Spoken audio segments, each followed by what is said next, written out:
Set from Yankee Stadium in the Bronx, New York. Hello, everybody, and welcome to Yankees Baseball. Along with Ken Singleton, I'm Michael Kay. Well, the series didn't start out well for the Yankees. They lost 6-0 yesterday.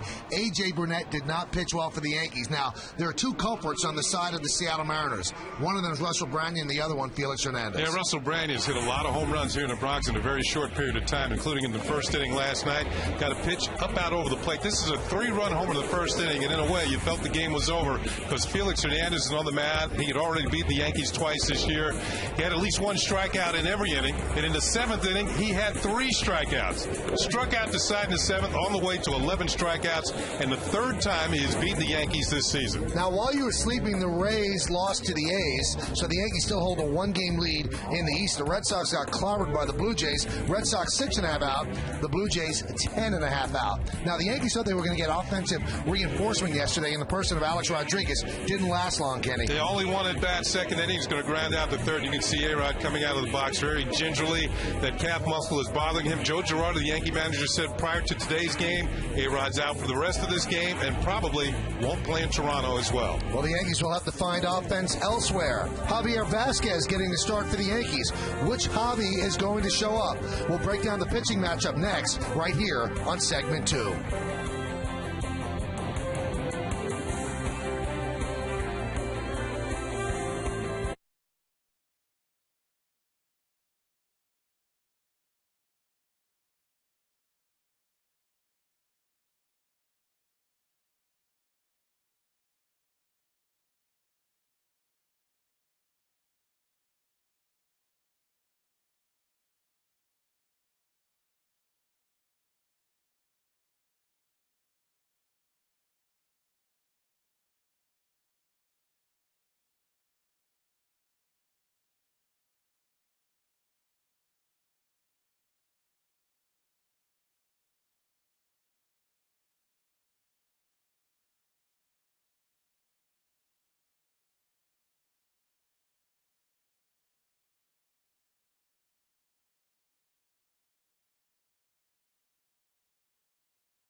Afternoon at Yankee Stadium. That's Ken Singleton. I'm Michael Kay. Let's take a look at the New York Lottery pitching matchup, and you could look at this and say this is a JV pitching matchup because that's the initials. Jason Vargas will go for Seattle 9-5 with a very good ERA. Javier Vasquez 9-9 with a 4.89 ERA, and so far this month, Kenny, Javi's taken a step back. Yeah, he's hit a bump in the road, Michael. His pitching hasn't been quite as successful as it was in July. He was actually undefeated in July, but August, it's been a bit of a different story. Here he's going to give up a long home run to David Ortiz, a pitch in the middle of the plate, and that's been one of his problems primarily throughout the season. He's given up 23 home runs this year. Then out in Texas, David Murphy got some big hits against the Yankees, in a particular ball game that the Texas Rangers went on the win. And then Monday against Detroit, struggled, gave up a home run, actually only worked 4 innings, and pitched 106 pitches in that game. Well, getting ready for baseball here in the Bronx. You know the names, you know the swings. It is time now for lineups, first pitch, baseball next on Yes.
By IOTV. IOTV offers you incredible HD picture and sound. HD is free with IOTV. And by Turkey Hill, the official ice cream of the New York Yankees. That baseball is going to be picked up by Javi Vasquez in about 2 seconds. There it is.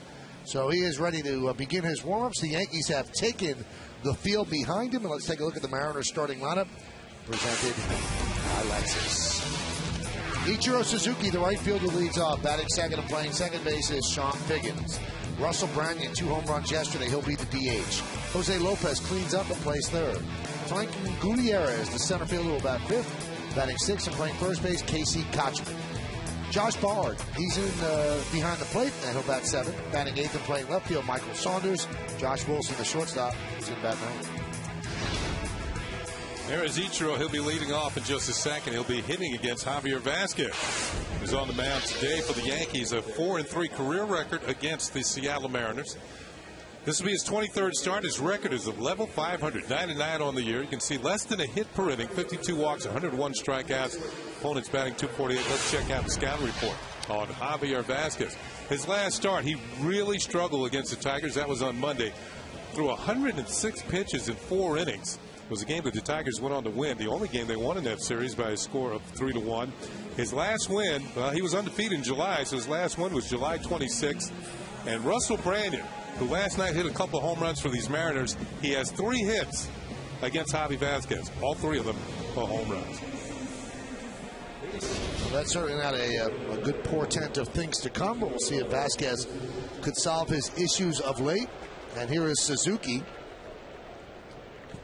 10 hits in his last 32 at-bats. You have to watch out for the infield hit with Suzuki. He has 39 of them.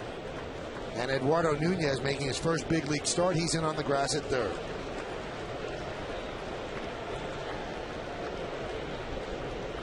Let's do it here in the Bronx. And the pitch is low and inside. We're underway. You mentioned Ichiro's 39 infield hits. You know, he's got 497 for his career. Is that something you try for, a round number like 500? You try for infield hits? I think that, yeah, he had set that as a goal. Okay. You know what? It's smart. He uses his speed. A lot of guys have that great speed, and they're lifting the ball, and they're trying to drive it, and he knows what his game is.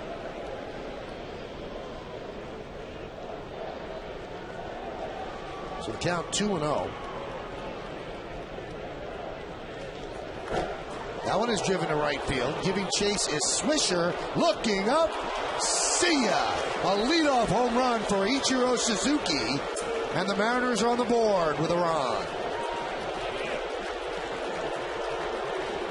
Kenny, he'll occasionally do that. You know, Michael, you're exactly right. Every once in a while, he gets a count in his favor. Leading off a ball game, he is looking to go deep. And when you watch him take batting practice in Seattle at Safeco Field, he peppers the seats in right field with balls that go out of the ballpark. During the game, he changes his style, but every once in a while, he tries to load up. That one kind of just made it, but it was far enough for a 1-0 lead. That's his 32nd career leadoff home run, his 4th home run of the year. Here's Sean Figgins. So that is not the start that Vasquez wanted, especially the way he's been pitching of late.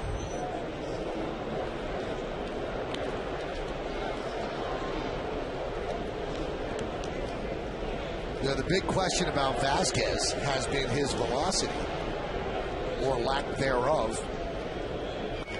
There's a ground ball to second. And Figgins is out. And I asked Joe Girardi about that before the game.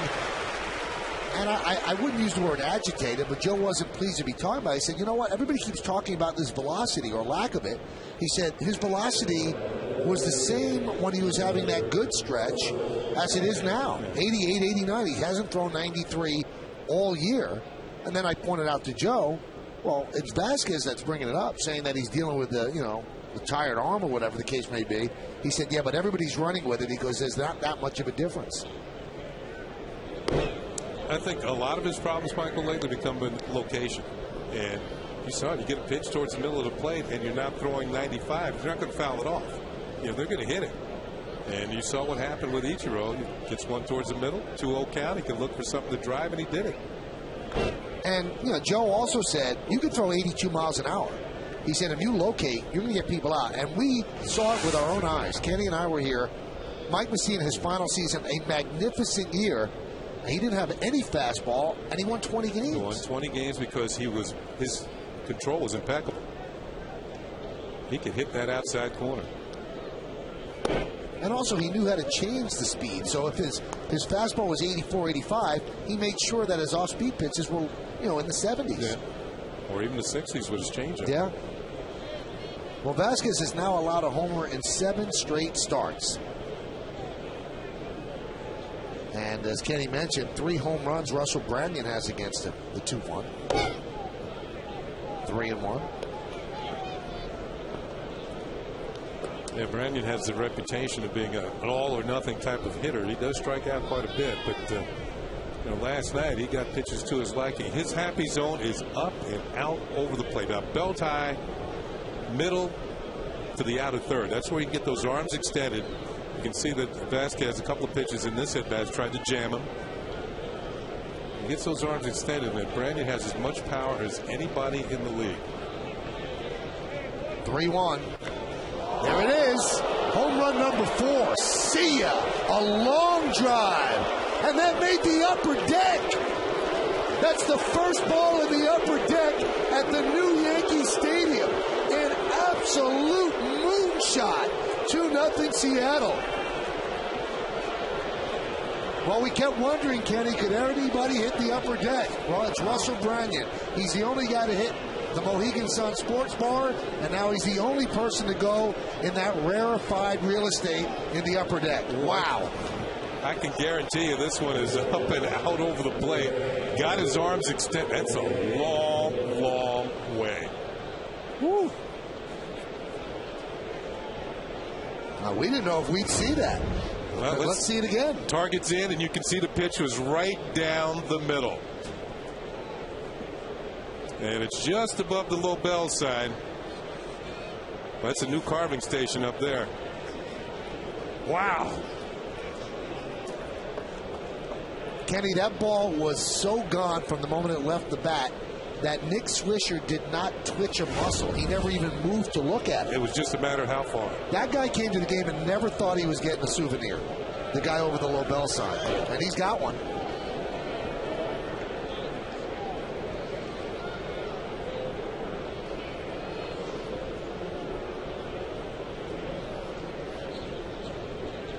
Now, the reason that, and here's Swisher. No, he did take a little gander. Had to look. His feet never moved. Well, he's the last one to see it. Wow. As it departs. That has been a source of discussion amongst the Yankee players since the place opened up, because at the old Yankee Stadium, the upper deck kind of hung over the lower deck. But that one is reset. I can't wait to hear the reading on how far. That's got to be 450 feet, 460. That one is driven to right field. Swisher makes the play for the second out. Twice this inning, poor location. 2-0 pitch to Ichiro, and then that pitch right down the chute to Russell Branyan. And Brandon's in one of those home run grooves. Well, Victor Martinez and Russell Branyan have the most home runs at this stadium, and Branyan's done it in 38 at-bats. Victor Martinez, 66. And the Rays' Carlos Pena, 6 in 40 at-bats. Here's Franklin Gutierrez. Whew. Man, there's a buzz in this crowd because no one was sure that could be reached. And here we are in the first inning. It got reached. Of course your hand hurts. It was smoking coming up there.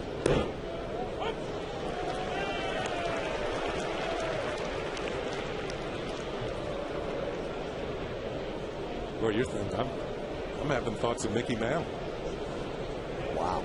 All you can say is, wow, that's just an amazing shot. The 1-1.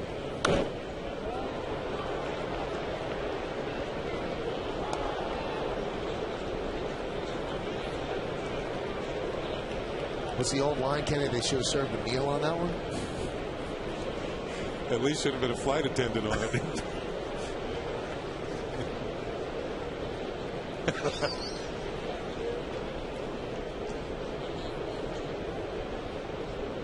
The 1-2. That line is from Bull Durham, I think. They should have served, Kevin Costner said they should have served a meal on it, flight attendant, something like that.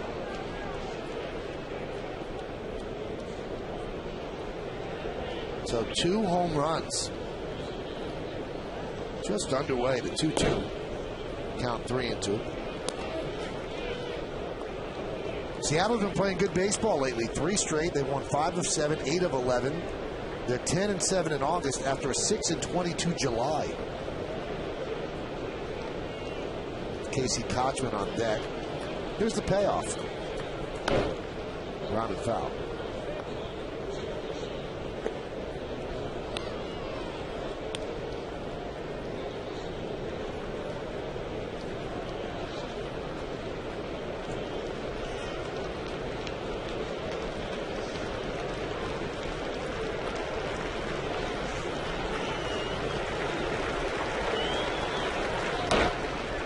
Gutierrez really put together a nice at bat.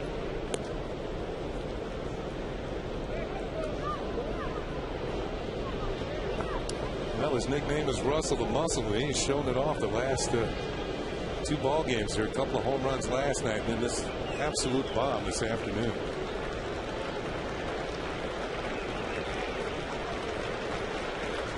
Three-2. High fly ball, center field. Granderson is there. And that'll do it. But in a vengeful top of the first inning, Ichiro started it off. And he started it off with a normal home run. Nothing that big. Then Russell Branyan said, oh yeah, watch this. 2-0 as the Yankees are coming to bat.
We'll be going up against Jason Vargas. The captain, the shortstop, Derek Jeter, back on top of the lineup. Nick Swisher in right field will bat second. Batting third and playing first base, Mark Teixeira. Robinson Cano in the number 4 hole with A-Rod out. He'll play second. Batting fifth and DHing, Marcus Timms. Jorge Posada will catch. He'll bat sixth. Batting seventh and playing left field, Austin Kearns. Curtis Granderson, he's in center. About eighth and making his first big league start, Eduardo Nunez at third base. Jason Vargas, 27-year-old left-hander on the mound this afternoon for the Seattle Mariners, has been staked to a 2-0 lead. These are his numbers for this season. Start number 24. He's got a good record, 9-5, good ERA, 3.15 puts him in the top 10. An earned run average, less than a hit per inning, 42 walks, 92 strikeouts, opponents 239. Let's take a look at the scouting report on Jason Vargas for this afternoon. This is his first ever start in the Bronx. He's got a good earned run average in day games, and he's held left-handed batters to a paltry 169 batting average. Jeter swings at the first pitch and fouls it way down the right field line. Vargas is not particularly a hard thrower. He's got a decent changeup.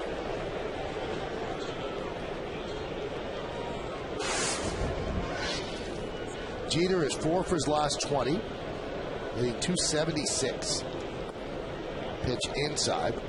Yankees hit better this year in the day, 283 to 258, and they hit better at home, 281 to 253. So it's all set up here on a Saturday afternoon.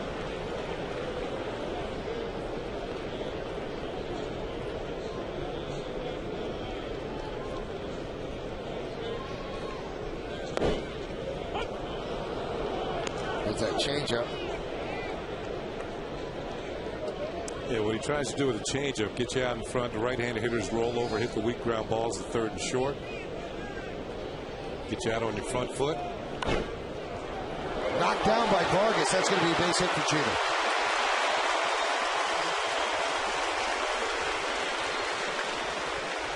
Let's take a look at the Mariners' defense, which is brought to you by Mercedes. Vargas didn't let his defense do the job there. Saunders, Gutierrez, and Suzuki left to right. In the infield, Lopez, Wilson, Figgins, and Kochman hard behind the plate, and Vargas is on the mound. Well, Vargas got what he wanted. He got Derek Jeter out in front. You can see him roll over on this, but the ball is there. He touches it. He might have been better off to let it go and have Figgins a chance to throw out Derek Jeter. Instead, the Yankee captain has another hit. 2,889.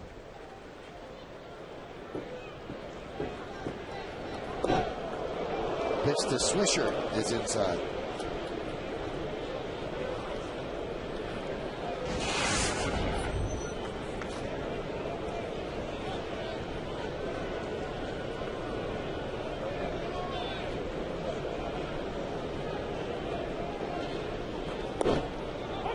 Strike. Yeah, one other thing to remember about Vargas today, no current Yankees hit a home run against him.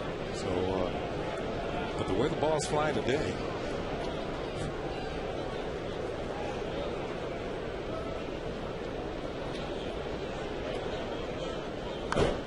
That one is driven out to right center field and deep. Giving chase is Gutierrez, and he runs it down on the warning track for the first out. So Swisher gave it a ride, but Gutierrez with the put out. Let's look at the game time weather conditions presented by our good friends at Bigelow Tea. 80 degrees, humidity is 48%. The winds out of the east-northeast at 8 miles per hour. And the forecast is for a perfect day for baseball, although it seems somewhat hazy over the ballpark right now. And you wonder if they're going to put on the lights at some point. There's a strike to Teixeira. Let's talk about nobody hitting a home run against Vargas. And Swisher almost got into one. I don't think he quite hit it exactly on the screws. I don't think he got the great wood on it.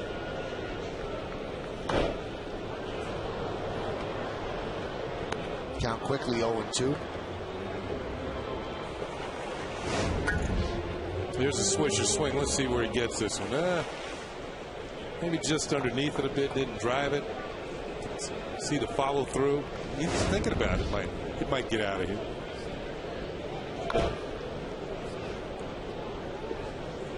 One and two.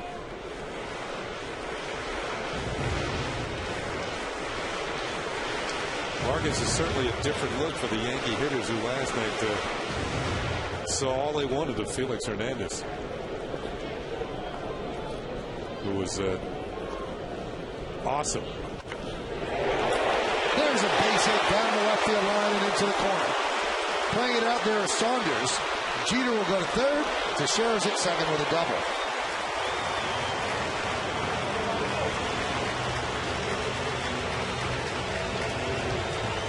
Well, the Yankees come out swinging. Two of the first three hitters hit the ball hard, including his double down the left field line. Just stays fair for Teixeira. He'll chase Jeter all the way to third base. Mark Teixeira looks like he opened up his stance a little bit more. This is his 29th double of the year, his 12th batting right-handed. Here it is on Yesmo. See the follow through right on the screws. Solid line drive over third into the corner. Got out there in the blink of an eye. So here's Robinson Cano, who loves hitting cleanup. 14 for 39, 5 homers, 11 runs batted in, and 7 walks as a cleanup hitter. Really hasn't done poorly in any spot in the lineup. And they're going right after him, and there's a strike. This season in 10 games with Alex out, 359, and the 5 and the 11.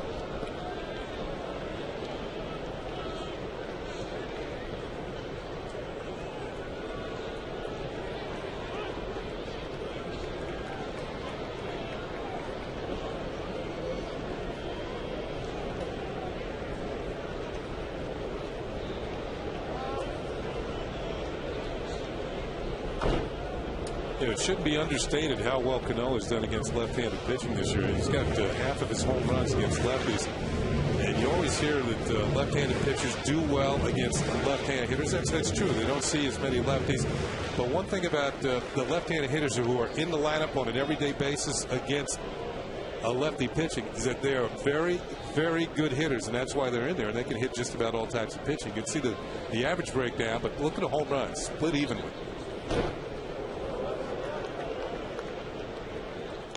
Count still 0-2. Hey, the Seattle Mariners will give up a run here. If he hits a ground ball, then Jeter will score. And that would have the lead.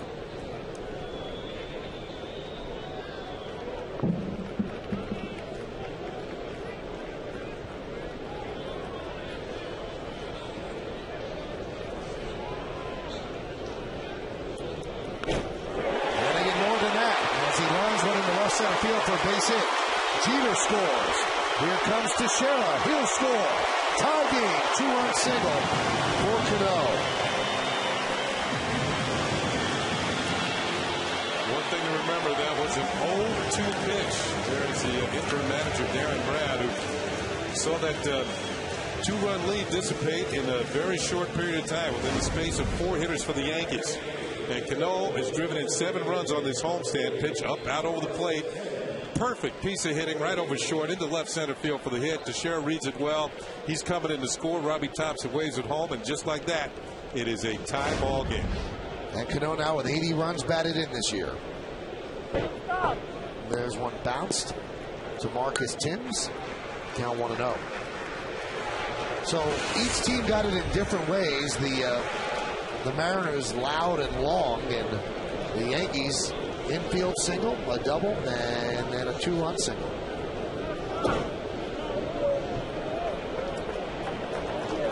I guess that's a balk. As Cano will advance to second. We'll have to see what happened there. I think maybe he didn't pause long enough. That's the only thing I can think of right now.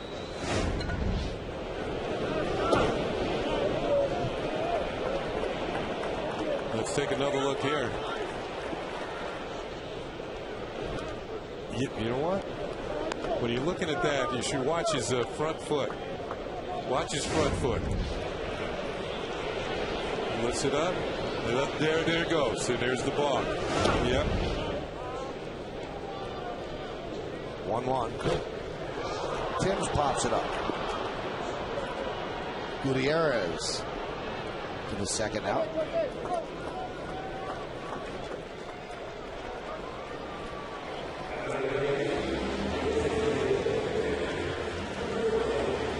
We were talking about Felix Hernandez and what he did last night. We just saw a brief shot of him in the Mariners dugout, but that's a stronger performance as you're going to see. The Yankees are glad that they're not going to face him anymore this year. He's 24 years old. They'll be facing him for a long time. Health permitted. There's a strike to Posada. That's what he's done against the Yankees this season. Just 1 run in 26 innings. I was talking to Kevin Long, the Yankee hitting coach, and he said each and every one of his pitches is a swing and miss pitch. Swing and miss changeup. His changeup actually acts like a splitter, goes straight down. His curveball is very sharp, strong, and his fastball is mid-90s. He said everything he throws up there can be a swing and miss. Driven deep to left field. There it goes. See ya. 2-run home run. Jorge Posada. And the Yankees lead 4-2.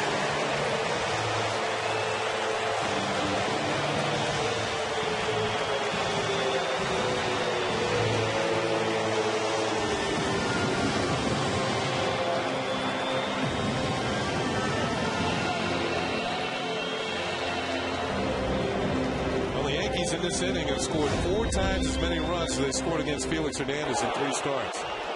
As Posada rips his 14th home run of the year into the seats, a line drive to give the Yankees the lead. And becomes the first current Yankee to hit a home run against Vargas. Pitch inside to Austin Kearns. There's another look. Whatever it was, it hung right there for Jorge to jump on with both feet.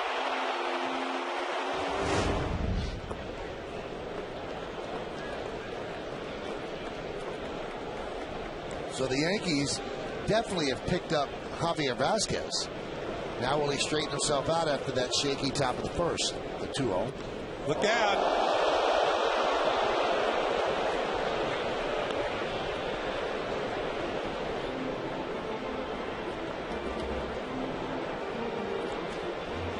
Looks like he got somebody side of the head. Hope they're okay.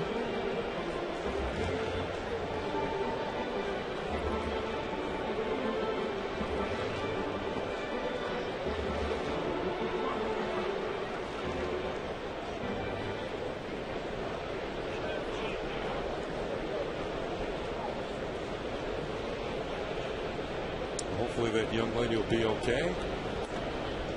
There was a strike.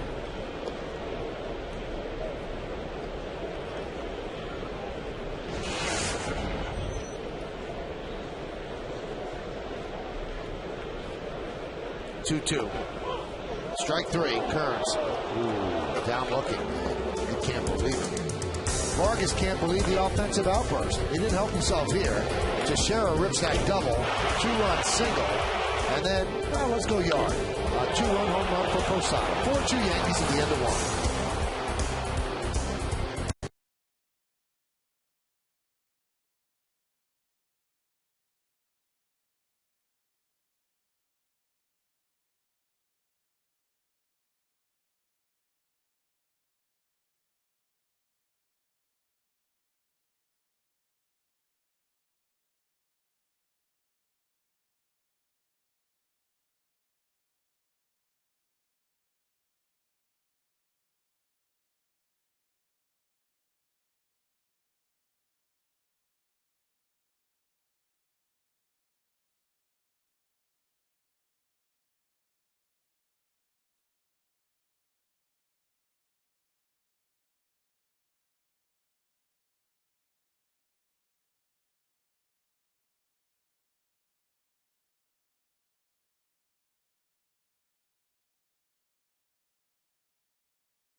Young lady out, so hopefully she's going to be fine and get a chance to enjoy the game.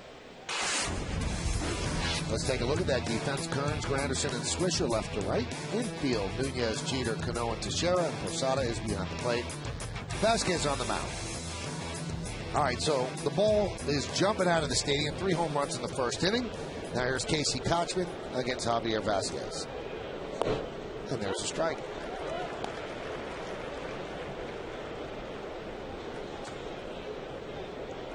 Vasquez has had a tale of 3 seasons.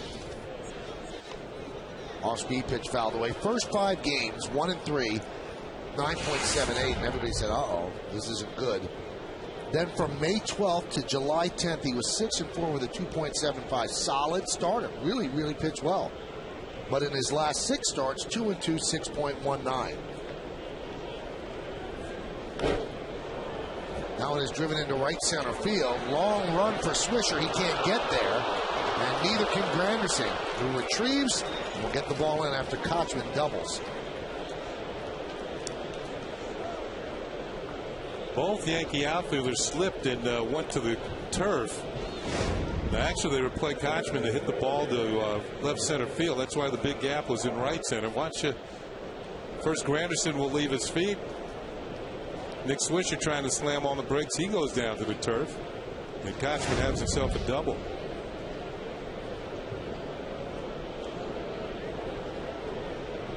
One of those games where Vasquez was pitching well. As you look at that stat, that's a telling stat. Here's Josh Bard. Like giving the runs right back. But one of the games that he pitched well was on the West Coast against Seattle. He was excellent in the start on July 10th. He got a no decision out of it. Although he allowed no runs in 7 innings with 7 strikeouts, he had one of the best changeups that I've seen all season long. And that was the game that Java gave up the grand slam to Jose Lopez. Right. And Mariners came back and won. That was the only loss for the Yankees on that West Coast trip.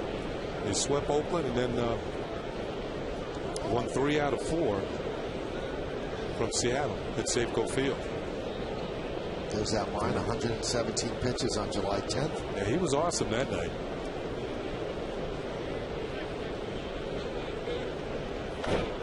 Hot shot, knocked down by Teixeira. And they get the out at first. Josh Bart, a catcher, does not run well. So Teixeira fired to Vasquez, who's an outstanding fielder. And they got the out at first, moving to third as Kochman. And I stayed with it. Teixeira flags it down, doesn't come up with it cleanly, but stops it or slows it down enough that he can go get it. Fires the first, right on the money. And you said it, Vasquez got over there, did his job by covering first base. One thing about Vasquez, he's an excellent fielder. Usually each and every year he gets some votes for Gold Glove as a pitcher. He's going to beat Bard to the bag pretty easily, but the runner moves over to third.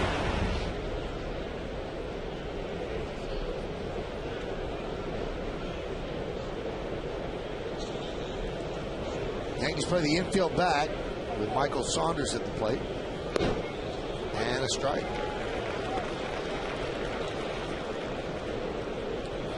Saunders, a youngster, outfielder, good speed, shown some power. Hit 2 home runs earlier this year at the stadium, but he missed a few games after running into a wall, and those walls don't give much. There's that off-speed change.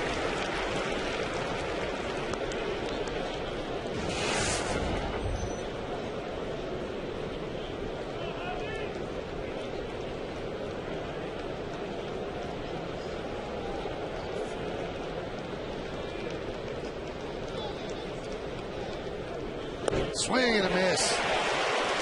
Something even slower. IOTV offers you incredible HD picture and sound. HD is free with IOTV, the official HD service provider of Yankees baseball on Yes. Yeah, that was the big pitch for Vasquez out on the West Coast. The change up to the left-handed batter. Through one, as Michael said, even slower than the previous one, and Saunders could not keep the hands back. There's Josh Wilson. Outside, 1-0.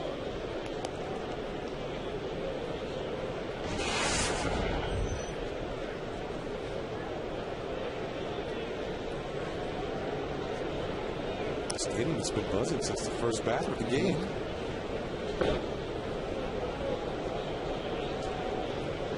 Count 2-0. You don't want to lose Wilson, the number 9 batter, and have to deal with Suzuki.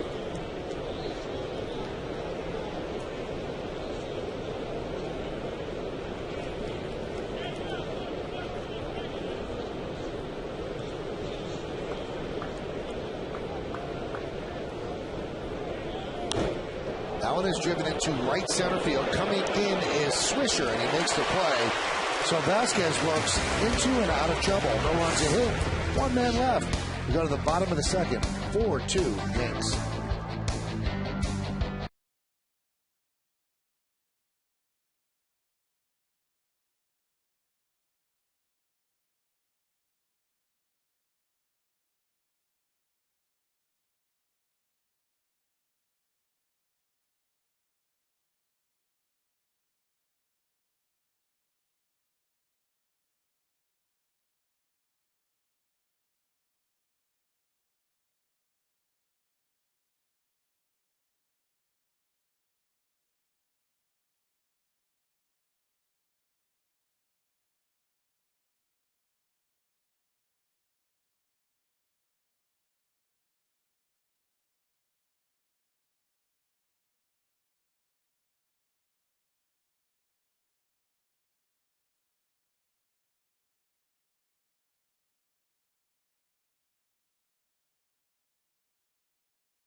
6 or under is most likely to win a Cy Young Award first. You can text your vote to 58772.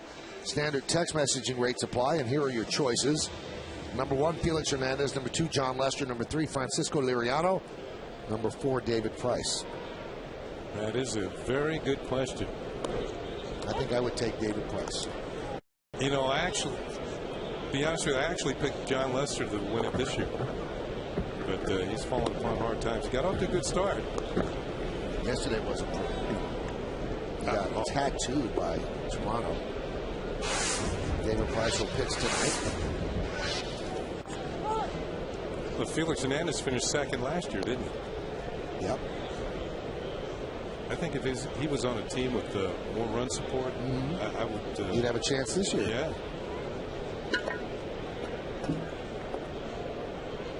Count 2-2 to Granderson. It'll be Granderson, Nunez, and Jeter. 8, 9, and 1 here in the second against Jason Vargas. Hot shot, knocked down by Kochman. He flips to Vargas, and they got it. That's a nice play. So Kochman's Gold Glove type skills takes away an extra base hit from Granderson. Yeah, we've seen 2 good plays by the first baseman in a short period of time. First to Teixeira, now Kochman knocks it down in much in the same way a third baseman would. And then the race is on. And Vargas wins the race. Take a look on the Coors Light Freeze Cam, and you can see that he definitely beats Granderson by a step.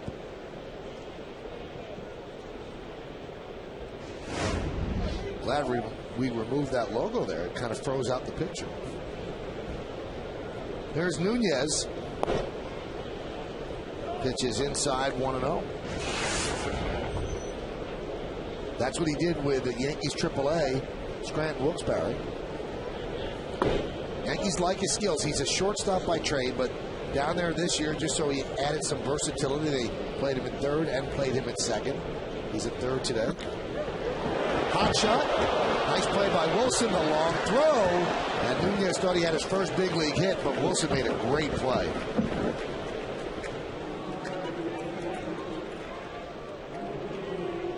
Well, this is, you're right, a difficult play, but we see Wilson Pickett here on the ground.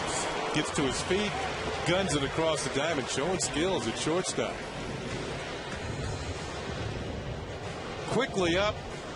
Strong arms at the first and gets to Nunez, who runs pretty well. Hustling down the line. Still thinks he might have an infield hit, which is better than no hit at all, but he's out by about a half a step. Here's Derek Jeter. Strike. How many, Kenny, do you think? How many of our viewers actually know who Wilson Pickett is? 30%? It's dropping by the day.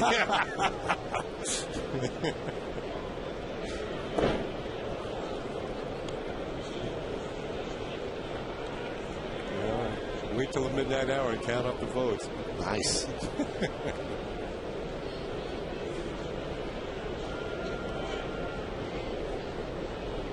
The 1-1. Ground ball to second. Diggins is right there. He retires Jeter, and Vargas with a bounce back 1-2-3 inning with 3 ground balls, 2 very good defensive plays. Let's take it to the third. It's 4-2 Yankees.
We've seen glove stories.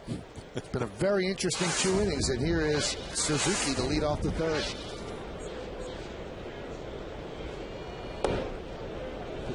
Pitches inside 1-0. Yeah, very entertaining game. I mean, people who got here late, they certainly missed a lot of action. That one is driven deep to right again. Swisher back, looking up. See ya. 2 home runs for Ichiro Suzuki, and now it's 4-3 Yankees. 3 home runs the whole season coming into today. 2 home runs in 2 at-bats. Well, he's certainly changing his style. That might be the first ever, well, he's had multi-hit, another multi-hit game. This is going to be his 50th multi-hit game of the season, and another pitch right in the middle of the plate. And Ichiro changed his style. Usually he's slashing, trying to hit the ball the other way. He says, I can go for the distance with this one. John Biggins takes a strike.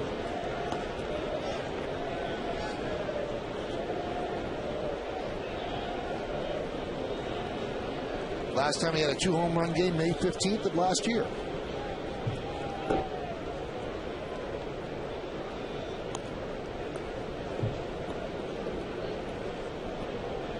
I would think that if you look at all 3 of the home runs given up by Vasquez today, all 3 of the pitchers are almost centered.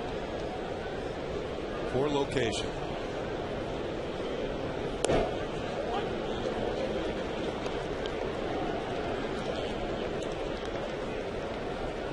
"26 home runs allowed by Vasquez, 3 behind big game James Shields of Tampa Bay. Big game vaulted in the league, gave up 6 in 1 game. Now entering today, Vasquez had not allowed a home run in 27 at-bats, which is the equivalent of a game, but 3 so far. And 1 absolutely momentous, mammoth, unbelievable. As Biggins swings and misses, and that's the guy who did it, Russell Branyan. In fact, Russell Branyan has gone places in the new ballpark that no one's ever gone. This is against Alfredo Aceves last year, and he hits the facing of the Mohegan Sun Sports Bar. Hasn't been done since. No one has gone into the upper deck here at the stadium until that swing in the first inning. Wow.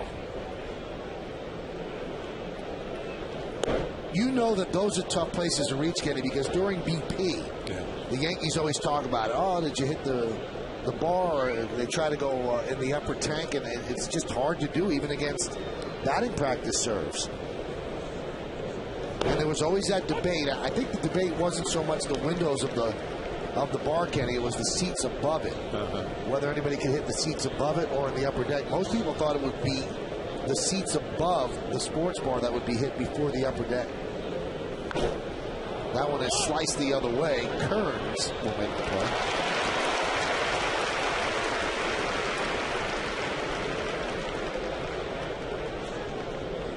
You watch this gentleman right here. He's the one who catches the ball, and it is a long way from home plate. One reason why baseballs have a tendency to go further in the game, because the pitcher's throwing harder in the game, and that's why you get the contact, and the ball will go further than the batting practice. But the ball is supposed to move here. In batting practice, it's thrown right down the middle. Yeah, in batting practice, they want you to hit the ball. It's designed to get the hitters loose. And usually the last few rounds, that's when the hitters say, well, I'll try and hit some for some power.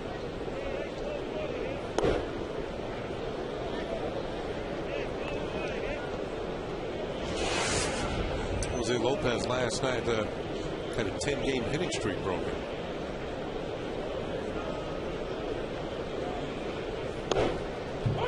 Count 2-1. Vasquez has now allowed 11 home runs over his last 7 starts, with the 3 today. But the Yankees still lead 4-3. Yeah, they're all solos. And there's a base hit to left field. Yeah, some of the greatest pitchers in this game have given up a lot of home runs. You know, Robin Roberts, who recently passed away, had the all-time record. Jamie Moyer still going. Catfish Hunter. Yeah, Catfish Hunter gave up a lot of home runs, but a lot of them were solos. Those are all control pitchers. They don't walk many batters. And Moyer this year passed Robin Roberts on the all-time list. Moyer's given up something over, he's coming up maybe on 510 home runs allowed.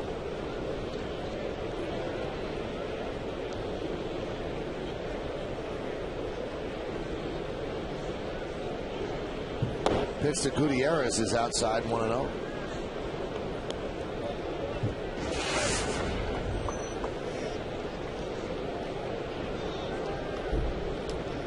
I shorted him one. Moyer's given up 511.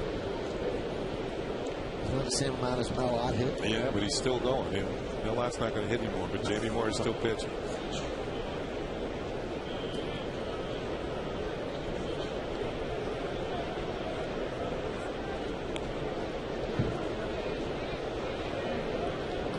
We got to check Melot. I want to make sure. Roberts allowed 505, and Moyer passed him this year. But that means he's been pitching a long time, longevity. They don't run you out there unless you can get people out. There's a strike. I was right. Melot 511. I want to make sure. Of course, Hall of Famer with the New York Giants. And actually manages the Giants as well, player manager. He played across the river there at the Polo Grounds when it was an active ballpark. Base hit through the left side of the infield. Lopez moves to second.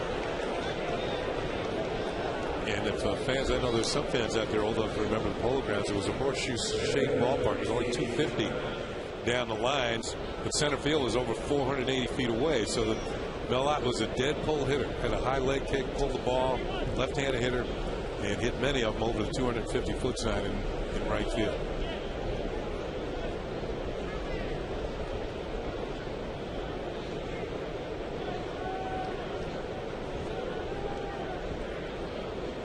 Here's Casey Couchman. Pitch outside. And actually, before Shea Stadium was built, that's where the Mets played their first couple of years, 1962 and 63. At the old Polo Grounds.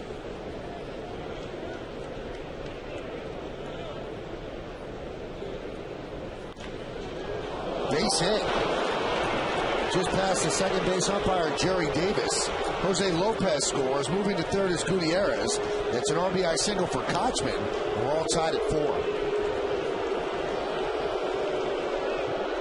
Kochman now with a double and a single. And a run batted in. Watch if we see Jerry Davis here, the second base umpire. He gives the old, looks like a matador type move as he pulls his arm out of the way. Here's the look. Wow. Very close. And lets the ball go on by into center field for a base hit.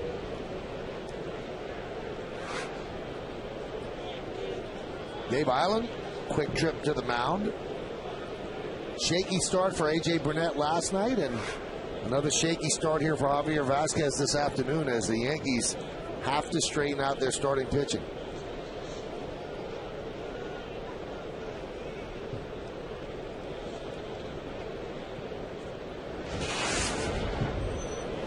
And tomorrow's the day that they could always take the deep breath with CC Sabathia on the mound. And Phil Hughes has also been a bit of a respite from the struggles. With 15 wins, Sabathia with 16. You know, last night we saw Joe Girardi with A.J. Burnett giving up runs early in the ball game. And Joe went out to the mound, and it's almost as if he told Burnett, you're in this game. You know, I can't burn up the bullpen with a day game tomorrow. And the same sort of thing's happening now. Nobody's warming up in the Yankee bullpen. Even though Javier Vasquez has given up 7 hits here, and they're not out of the third inning yet.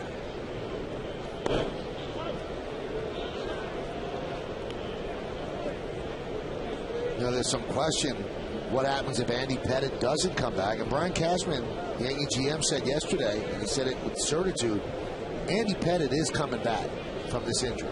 He is. So, I mean, that makes you breathe a sigh of relief if they get back their veteran lefty, the 1-1. 2-1.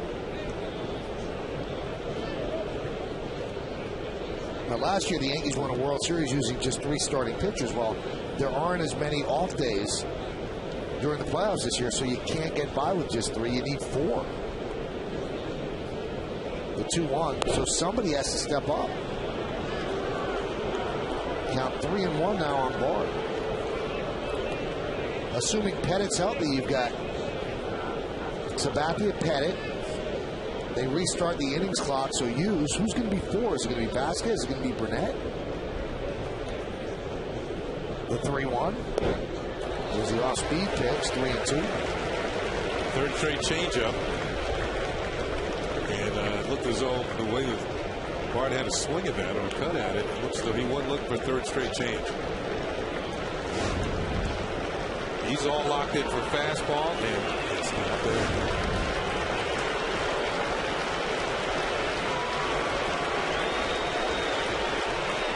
3-2. Upstairs, so he walked him. All of this with 2 outs. Single, single, single, and a walk. And now the bases are loaded.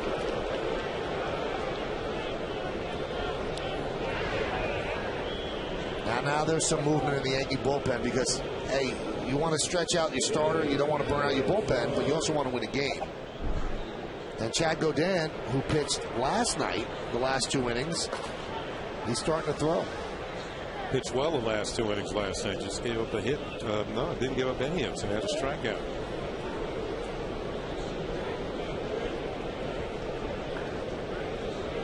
Well, here's Michael Saunders, who struck out on a changeup in the 2nd inning.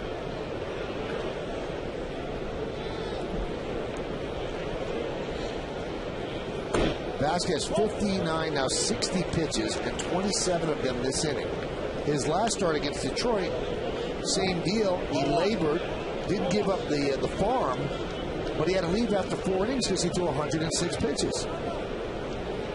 Now you wonder, Kenny, is that lack of command, or he just doesn't trust his stuff to throw strikes? Well, you can see he's going deep counts in just about everybody. He can't locate his changeup, which is probably his best pitch. You can see even when he gets it near the strike, he's swinging and missing. So he's selling it, but he's throwing too many unbounded strikes. Though there's a curve that drops in. He has not given the Yankees length his last 4. Most recent 4 innings, 4 1/3, and 5 1/3 against the Red Sox, 6 1/3, which is fine against Tampa Bay.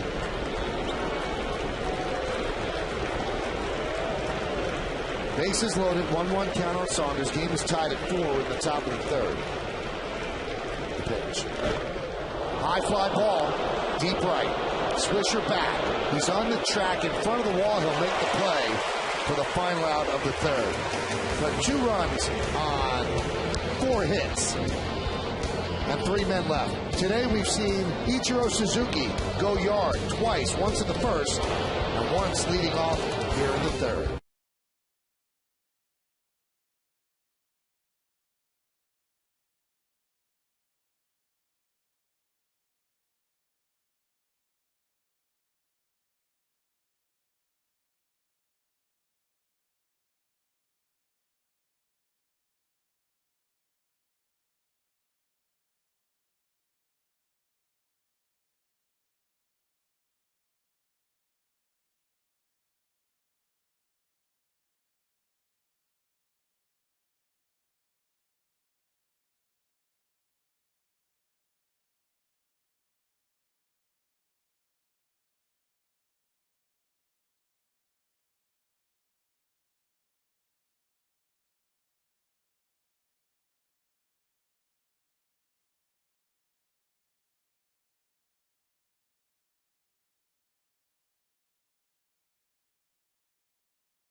fixtures in these plays. Mark Teixeira, an excellent play. Then Granderson robbed by Kochman and Vargas on a tight play at first base. Our GE partner plays. The rare daily double this afternoon. Bottom of the third, it's a 4-4 game. And Nick Swisher will lead off. He drove one deep to right center field. It was run down by Gutierrez. That was in the Yankees' first inning when they put a 4 spot on the board. Topped off by a 2-run home run by Jorge Posada. So far in this game, 3 home runs for the Mariners and 1 by the Yankees. So 4 out of the ballpark in 2.5 innings. High pop-up. Suzuki will put it away. 9 Gold Gloves. So that was an easy one for him. Great arm. A lot of range. In fact, we've seen him play center field. Yeah, a couple of years ago, they made him a center fielder.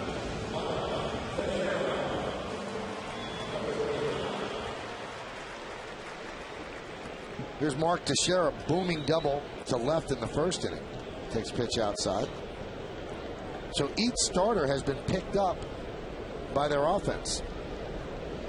Let's see who takes advantage. Served into right field. There are 2 away. I'll tell you, Michael, there's not many soft outs today. Even that pop up by Swisher, he got good wood on it. That's why I was so high in the sky. Neither pitcher is fooling these hitters.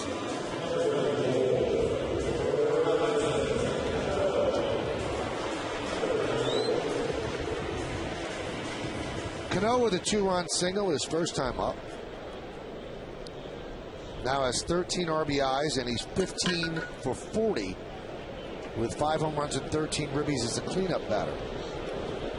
How about this for a strange stat, Kenny? The Yankees are 10-0 when Alex Rodriguez is not in the lineup this week.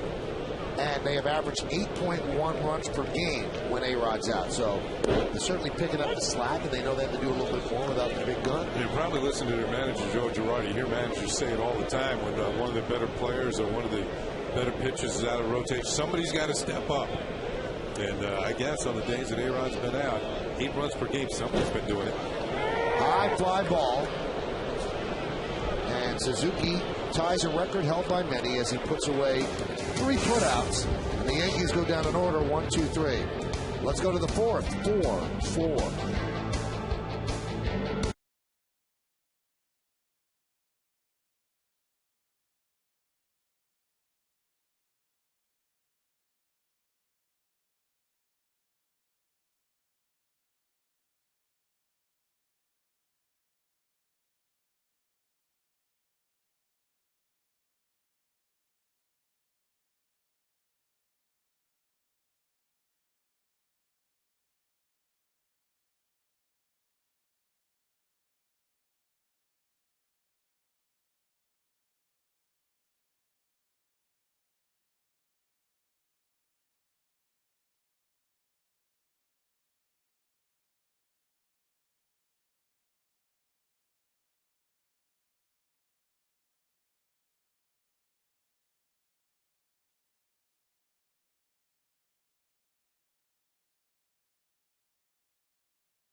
Smokers Quit Line Quiz, the Rock'em Sock'em Robots.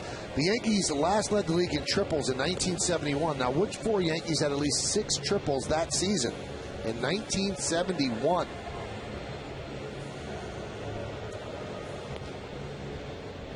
We'll tell you in the bottom of the 4th. It's been a slugfest so far today. 4-4, top of the fourth inning. We haven't had a triple yet, though.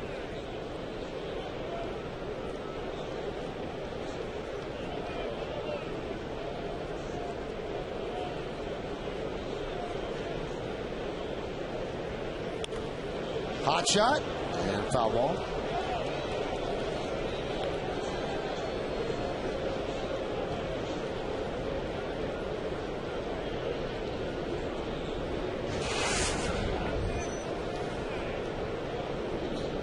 Wilson comes into today's game with a 6-game hitting streak.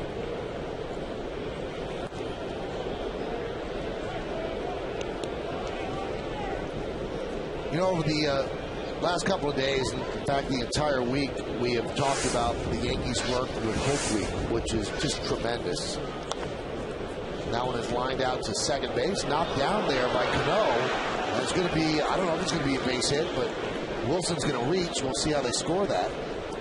Almost looked as if Cano let that ball play him. Well, first of all, had a lot of spin on it off the end of the bat. They're going to call it a base hit. And watch off the end of the bat, it hits and actually goes back to the right.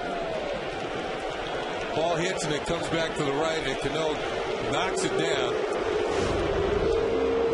And Vasquez is gone. He's gone, and he's serenaded with boos as he walks off the mound. Not a good performance at all by Vasquez.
This is Dad Bill, who is celebrating his 71st birthday today. Lifelong Yankee fan, so happy birthday to Bill Bruckner and those four, the Bruckner family, and we're calling that road Bruckner Boulevard.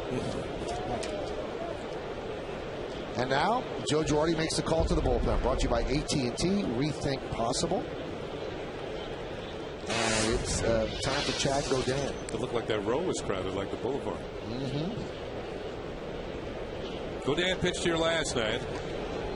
2 scoreless innings with a strikeout. Can he keep Ichiro Suzuki in the ballpark? 2 home runs for the Mariners leadoff man. This is the second time this year that Vasquez has recorded just 9 outs in a start. Shaky outing for the Yankee, a veteran right-hander. 8 hits in 3 innings. Fouled away.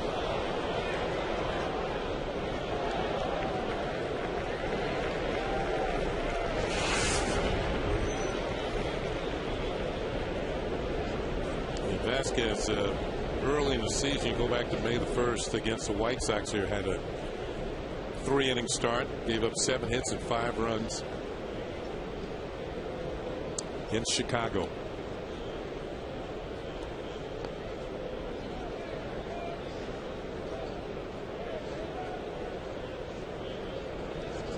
lot of things going through Javi's mind right now.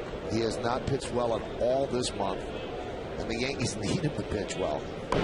Bunted foul behind the plate. I would think he would tell you after the game that the location was his primary problem this afternoon. Just couldn't get the ball where he wanted to. You know, the home run pitches, you could see it. They were right down the middle. They were just begging to be hit hard.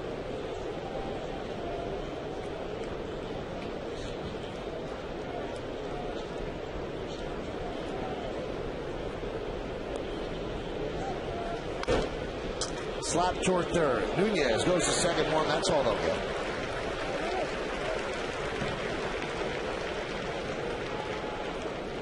Anyway, Kenny, I wanted to finish the point about Hope Week, which is tremendous what the Yankees organization does and the players, because you're changing people's lives. It's more than just sports. And you've all heard the name Seth Meyers. He's the head writer and does Weekend Update on SNL. He's a huge, huge Red Sox fan.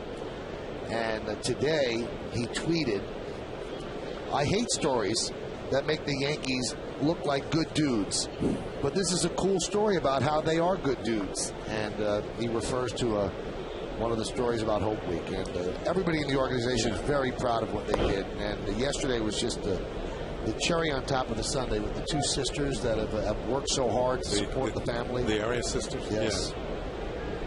And then the Yankees gave them, one of them a paid internship, another one, Lincoln Hospital, gave them a paid internship. They've been working at a fast food joint to help support their mom, who's been under the weather and unable to work. So just great stuff by the Yankees, and congratulations go out to them. And specifically Jason Zillo. And this kind of grew out of a thought that he had last year, and the players have embraced it. The entire organization has embraced it, and I think everybody around the country has watched and seen exactly what the Yankees have done. Count 2-1 to Figgins. I mean, if you're winning over Seth Meyers, you know you're doing a good job. And winning over any Red Sox fans. Yeah. I don't think they're becoming Yankee fans, but they're thinking the Yankees are quote-unquote cool dudes. You think that's about as much love they're going to get? I guess. Yeah. I guess. I'm just hoping that if I mention Seth's name, I can get on Weekend Update next year. I mean, there's a method to my madness, too. I got you. Maybe do a sports report.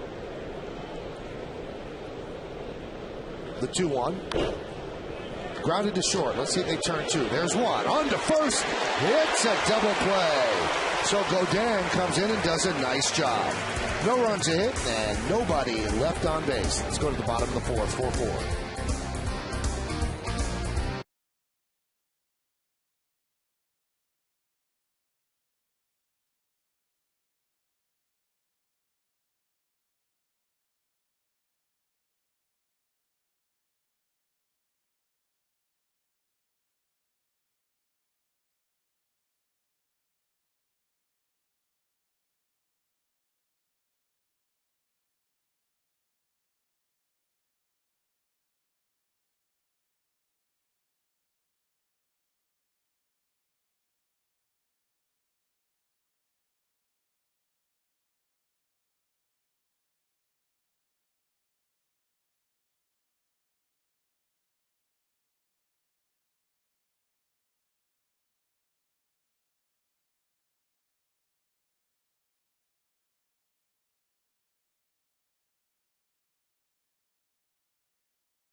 Yankees led the league in triples in 1971. Which four Yankees had at least 6 triples that season? Bobby Mercer was one of them, don't you think? Yeah. Roy White, Felipe Alou, and Horace Clark. Marcus Timms, right back to Vargas. One away. That's my Yankees. That's the team that I started to love baseball. Horace Clark. And Gene Michael at shortstop. Felipe Alou. Yeah. Ron Bloomberg at first. Ron Woods in the outfield. Ronnie Woods. He was a teammate of mine in Montreal. Good guy. Super guy. Then Celerino Sanchez came in at third, and then they traded for Nettles. Oh, yeah, my childhood.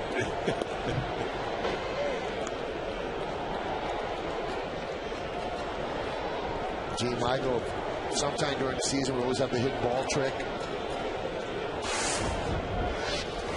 Thurman Munson behind the plate. Jake Gibbs. There's a ground ball is short. 2 away. Hey, let's look at the upcoming schedule. Brought to you by Acela Express. Enjoy the journey. One more game against the Mariners tomorrow afternoon at 1:05, and then the Yankees hit the road.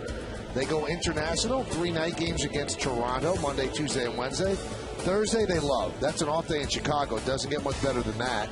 And then 3 games against the White Sox, Friday night, Saturday night, and Sunday afternoon. I wonder if there's anything happening in Chicago. Usually is. You know, this time of year they have the Taste of Chicago. They have the Blues Fest. They have the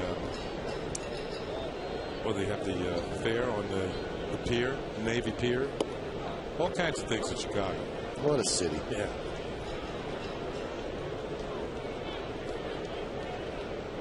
Little deep dish pizza. Oh, yeah. It's called living. The 2-0. There's a strike to Kearns.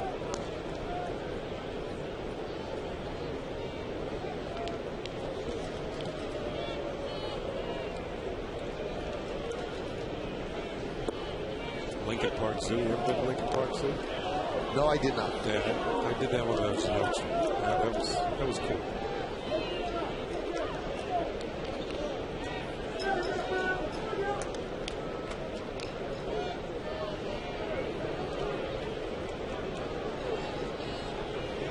Two. Swing and a miss. Vargas has now retired 10 in a row. An 8-pitch inning to the Mariners left-hander. We're going to go to the 5th, tied at 4.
The American League East, the Rays 1 game behind the Yankees. The Red Sox still hanging in there. They got tattooed by the Blue Jays yesterday. The Blue Jays also still hanging in there. They're 7 games over 500 at 10.5 back. But they got a long road ahead of them to try to get back in this. Chad Godin had to come on in relief of Javier Vasquez, who went 3+. And here's Russell Branyan.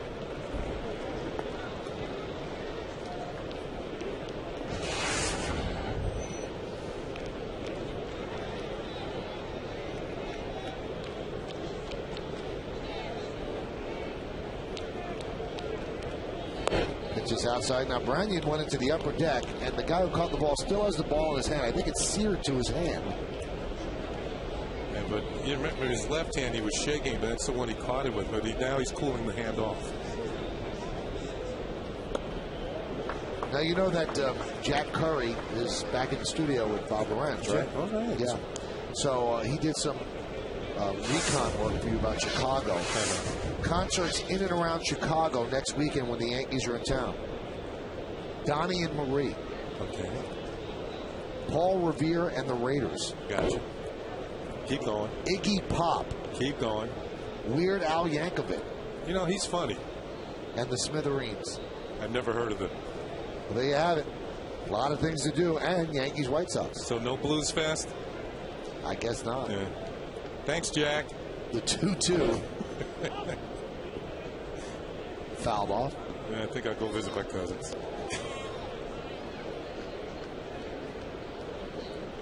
Yeah, really can't go wrong with Donnie and Marie. Good down-home American entertainment. They're back together, huh? She's a little bit country. Yeah. He's a little bit rock and roll. As Branyan swings and misses.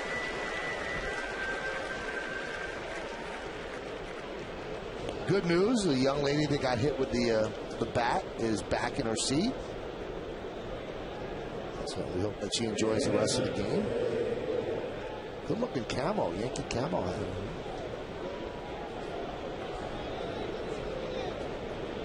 Here's Jose Lopez, 1 for 2. Foul back.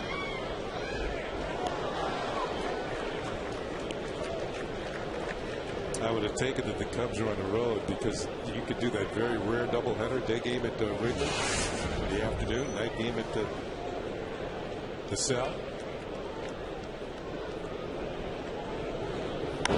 Line drive, a base hit. So Lopez is 2 for 3. Kenny, when MSG had the Yankee games, that happened one day, and Al Trautwig and I did the pregame show in the Wrigley Field bleachers. You taped? Yeah, we taped the pregame show. And now how everything comes full circle, I remember like the running joke within the pregame show was I kept bugging Al if he was going to buy me a Kerry Wood jersey. And that was the last shot of the pregame where he had bought me a Kerry Wood jersey and I walked out. And now you can get one today. And now I get a Yankee jersey to get a Kerry Wood jersey. He checks his swing, said the first base umpire, Sam Holbrook. Gutierrez 1 for 2 against Vasquez.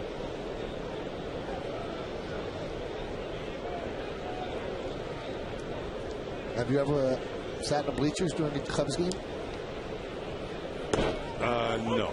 It's fun. I've been out there, though. You have been out there? In a way. So you hit some? Yeah, I hit some out there, but I never actually sat out there. I actually played my first game of big leagues at Wrigley Field. Took my first Major League 0 for 4.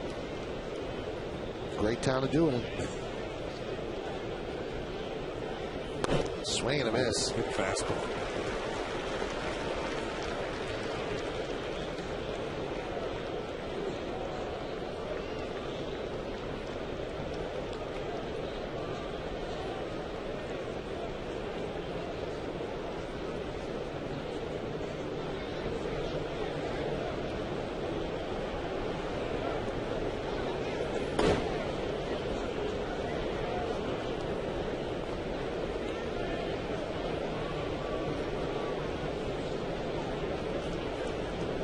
Kenny, you had 3 home runs at Wrigley. A long time ago. Ken Holtzman, Steve Stone, I don't remember his third name. Holtzman and Stone are brand names. Yeah, I know. You would have had much, much more, but then you played the bulk of your career with Baltimore. In America. Yeah.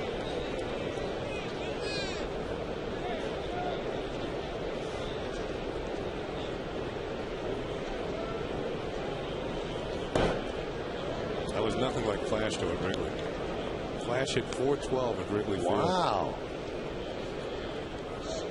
There's the taste of Chicago right there. John Flaherty. We have not gotten a report from Flaherty yet on Sweeney Murdy's wedding yesterday. Might still be going on for all we know. Flash is always the last guy to leave. Runner goes. High fly ball left field. Austin Kearns is there for the second out. Still on the dance floor.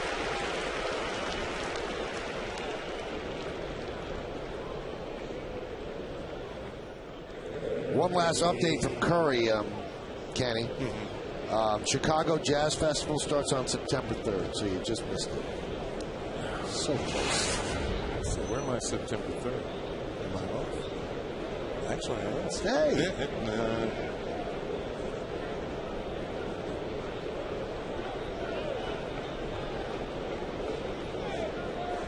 There's Casey Kochman. Hey, Kenny, I'd like to congratulate you and your wife. Your youngest of your three sons went off to college yesterday. Yeah, he did. She cried. Dante. She cried.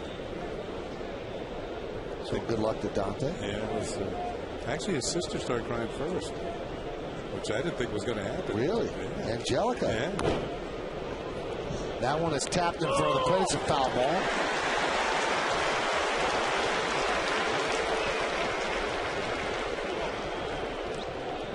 We just get a check-in from John Flaherty. Great time, awesome band. So there you have it for Sweeney Murdy's wedding. As you can see, that was a foul ball, but quick, like a cat, Posada. Well, Flash needs a new pair of dancing shoes.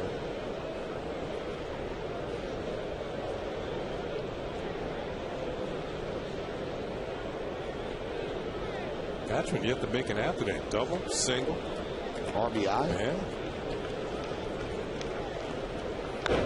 Fouled away. 4-4 game. Mariners with 2 runs in the first. Home runs by Ichiro Suzuki and Russell Branyan. The Yankees 4 runs in the first inning. Jorge Posada with a 2-run home run. Then in the third inning, another Suzuki home run and an RBI single by Kochman. And that's where we stand. The 0-2. 1-2. This shows a manager something because Godin pitched yesterday and he's been a starter for most of his career, and now to come in the next day and be representative on the mound, that shows the manager that you're willing to do what it takes and that you can do it. I mean, everybody might be willing, sometimes they're physically not able to do it. Well, this is Godin's second time around with the Yankees, and he proved he could do it the first time. That's why he's back again. The Yankees have the opportunity to re-sign him back in the Bronx. High fly ball, left field, Kearns into the corner, and he makes the play for the final out of the fifth. No runs a hit, no errors, 1 man left. The end of 4.5, we're halfway through. It's a 4-4 game.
much, but thank you, young man. Love this little kid's head. Look at that hair. Anyway, it's time for another look at today's Toyota Text Poll. Once again, the question, which of these American League starters, age 26 or under, is the most likely to win a Cy Young Award first? You've been texting us at 58772. Here's how you voted. 48% think it's King Felix, as Granderson takes a strike. David Price, 44%. Not that many believe in Lester and Liriano. Well, Lester struggled last night. They saw King Felix firsthand. They've seen enough of him 3 times this year.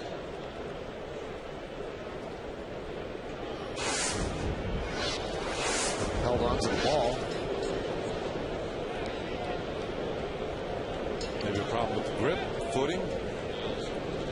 Nobody on base, no harm, no foul.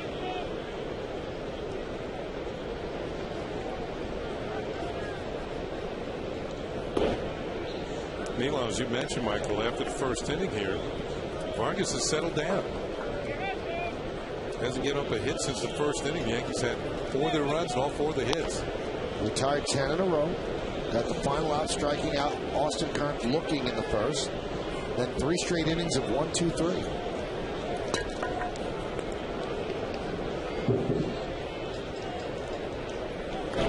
Hot shot right at Kochman. 1 away. Yankee fans, you still have a chance to buy season tickets to see the 27-time world champion New York Yankees at Yankee Stadium for the remainder of the 2010 season. Great locations are still available and include 2010 postseason options for those same seats. For information, visit Yankees.com, or you can call 718-293-6000. Here's Eduardo Nunez. His first big league start, playing third base in place of the injured Alex Rodriguez. Hit the ball hard, but a nice play by Josh Wilson. Backhanded in the hole. It's short. Take away a hit in the second. Count 1-1. You want to get that hit right away so it doesn't build and you're thinking about it. Keep hitting the ball hard. It'll fall in. That one is ripped into left center field, but Saunders makes the play for the second out. A little too much airtime on that one. Gave Saunders, who has excellent speed in left field, chance to run it down. In fact, the Mariners outfield defensively is very solid with Saunders in left, Gutierrez in center, of course, Ichiro in right. Very strong outfield. All 3 of them have pretty good arms, too.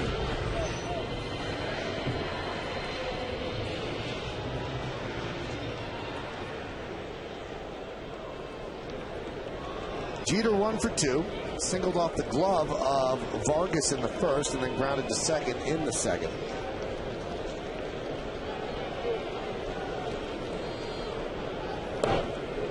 Off-speed pitch.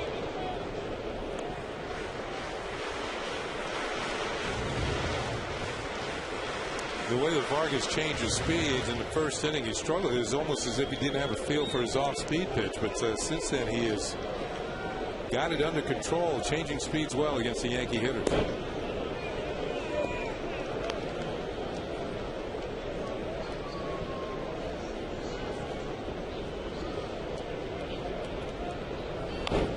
Fouled away. That's about as hard as he's going to throw, 87, 88, but it's a matter of changing speeds and locations. Boone Logan in the Yankee bullpen. Now, Joe Girardi can feel okay about using a lot of guys on the bullpen today because he knows tomorrow's starter is CC Sabathia, who always gives him length. So he'll mix and match to get through the final 4 innings. CC had one of his sons with him here today. Not the youngest, he was just born, but little CC was here. That one is popped up. Sean Figgins with the play, and another 1-2-3 inning. It's 13 in a row retired by Jason Vargas, who played 5 at the stadium, and the score is tied at 4.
time for Fios. Luke French will go for the Mariners, 2-3, 4.02, and Sabathia 16-5, 3.12 for the Yankees. Our coverage begins at 12:30 with the pregame. 1:08 first pitch. Josh Bard takes pitch outside, 1-0. Yeah, CC leading the league in victories with 16. I think David Price is pitching tonight for Tampa Bay. He's going for 16 tonight. And Luke French coming off a good start in Baltimore.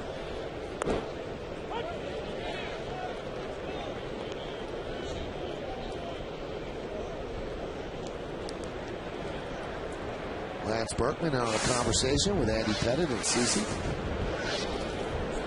Berkman on the DL with a sprained ankle. The 1-1. 2-1.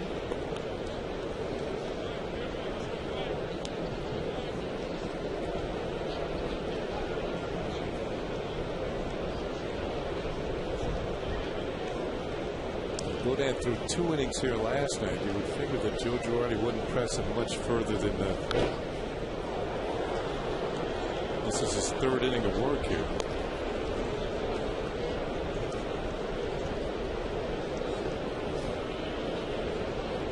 Bard, drafted by the Rockies in '99, traded to the Red Sox along with Coco Crisp in '06, and traded to the Padres for Doug Mirabelli in '06, signed by the Mariners January of this year.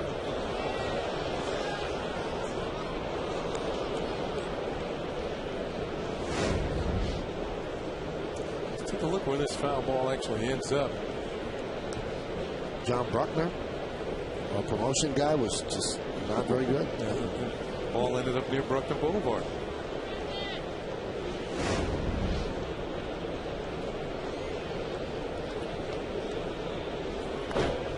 Grounded to first. Backing up is Teixeira, makes the play.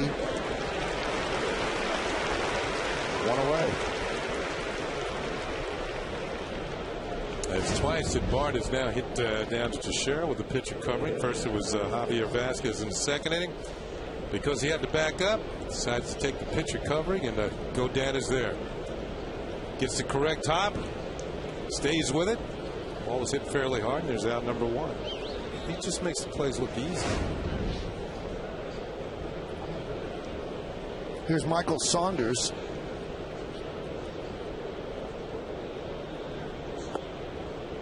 And there's a strike. So look at the breaking ball by Godin, and last year the Dave Island kind of solidified that pitch in his repertoire, really worked on it. Got it to where he could deal it for a strike just about any time he wanted to. Let's see if he backs it up with another. Nope, that's a single. First time since April for Godin that he's pitched back-to-back days. I think he's trying to squeeze 3 innings out of him. The left-hander Boone Logan is up, obviously, to face Ichiro Suzuki.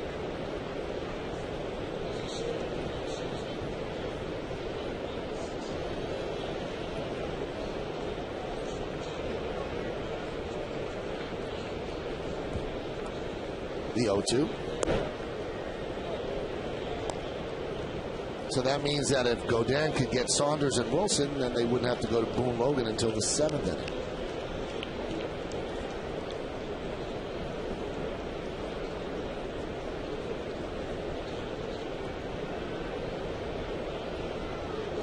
One, 2. Strike 3. Saunders goes down looking. Are you traveling this season? Take the Yankees with you. Subscribe to MLB.tv today to see every Yankees game live or on demand on your computer. Visit Yankees.com to order and get more details. MLB.tv. Baseball everywhere.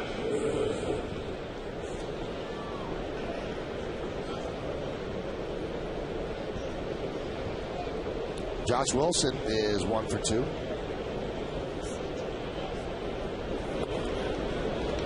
This is the first time since May 18th and 19th of 2008 that Godin has thrown multiple innings on back-to-back days. So 2 innings yesterday and 2 2/3 so far today. There's a strike. Yeah, last night he only gave up, he didn't give up any hits and had a strikeout. The only runner that got on, he actually hit Wilson, who's at the plate with a pitch. Swing and a miss. That's an impressive 3-inning performance by Chad Godin. He could walk off the mound feeling good about things. He's really saved the Yankees bacon. We go to the bottom of the 6th.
In Computer World and by Toyota, the official hybrid vehicle of the New York Yankees.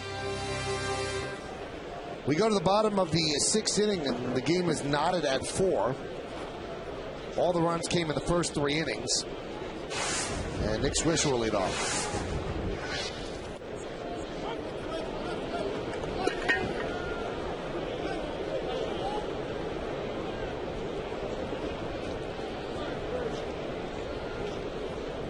The 0-1. They announced the crowd here at the stadium on a Saturday afternoon, 48,158, and it is a sellout.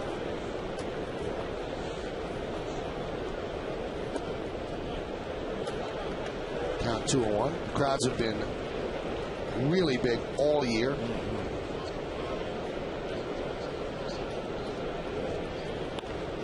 Hot shot to third. Lopez will get Swisher for the first out. And Vargas keeps mowing him down. Hey, tomorrow at noon, relive the greatest moments from the season on a special Best Of edition of Yankees on Deck, presented by Topps Attacks. Andy Pettit reveals his secrets to pitching. You can go shopping with Curtis Granderson, plus more fun with A-Rod and Derek Jeter. It's the Emmy-winning Yankees on Deck tomorrow at noon, only on Yes.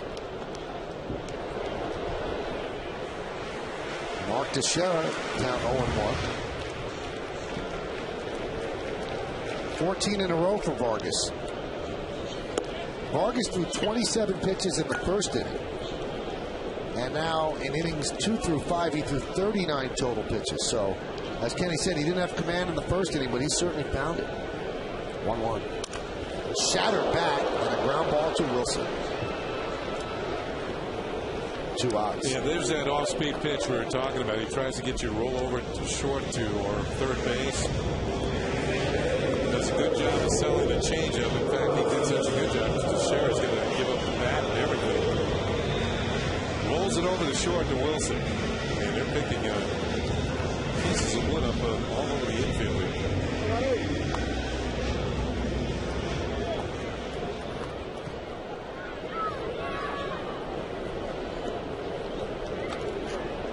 Here's Cano.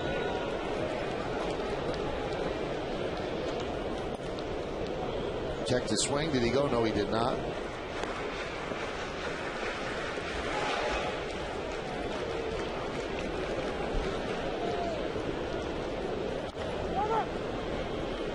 McKellar with the play.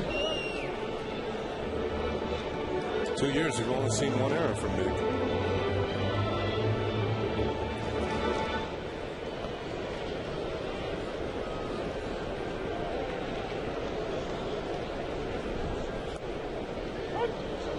1-2. Cano with a big 2-run single in the first inning. And then flied out to right in the third. 4-4 game, bottom of the sixth.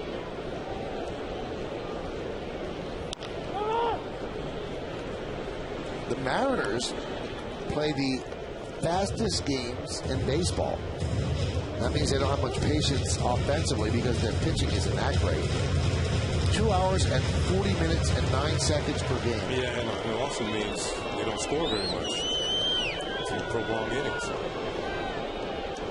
The last night was 242, I believe. But it was kind of the other way around. It was the Yankees that weren't doing the scoring.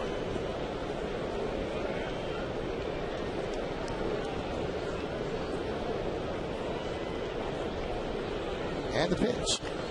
Line drive, and there it finally snaps the string of consecutive batters. Retired by Vargas. 15 in a row. We talked about how good a hitter Cano is, and he's out in front. Look at the reach. The pitch is over the outer third of the plate. I mean, it's way out here, and he just goes down and gets it and strokes it over the head of Figgins at second. Not a bad pitch from Vargas, but Cano now has 44 multi-hit games. And that puts him one ahead of Jeter for the team lead. Marcus Timms 0 for 2 so far this afternoon. Fly ball to center, and a rounder back to the mound.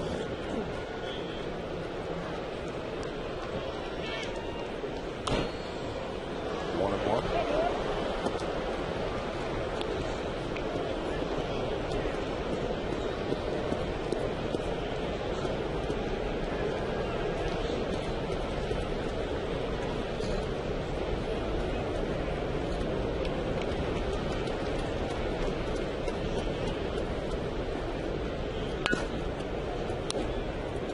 Now 1-2.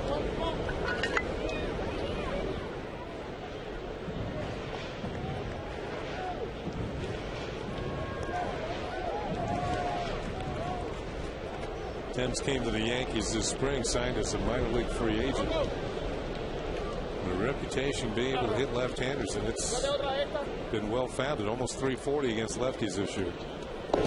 Not this time. Swings and misses. He's 0 for 3, and that'll do it for the Yankees in the sixth. No runs a hit. And 1 man left. We go to the 7th inning here in the Bronx. It's a 4-4 game. Yankees and the Mariners on yes.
Crowd dancing to the YMCA. 4-9-0 for Seattle. 4-5-0 for the Yankees. Vasquez did not pitch well. Godin was really good. 3 innings of relief. And the Yankee offense, Cano, a 2-run single. Posada, a 2-run home run. And Ichiro Suzuki, 2 solo home runs. Russell Branyan hit one into the upper deck and right, the first person ever to do that since the new ballpark opened. And here he is. Ichiro Suzuki leads off against Boone Logan, the new Yankee pitcher. 32nd game, excellent earned run average, 25 strikeouts, and Boone Logan been doing the job along with the rest of the bullpen lately to help the Yankee cause. Verizon Wireless scoreboard, 4-4.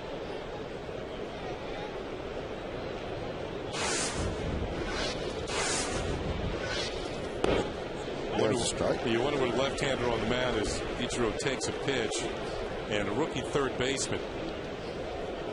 Ichiro will be thinking, but even after hitting 2 home runs today, what do you think about it?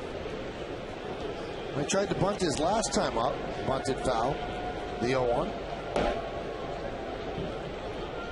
Boone Logan's last 13 games have been scoreless affairs. He has been a revelation for the Yankees as Kerry Wood begins to warm, and Logan and Marte will be quite a combination come the playoffs if Marte can get himself healthy. Hot shot right at Teixeira. One away. Well, Ichiro wasn't thinking bunting, and he hits a rocket to Teixeira, who was in on the grass, and comes up empty.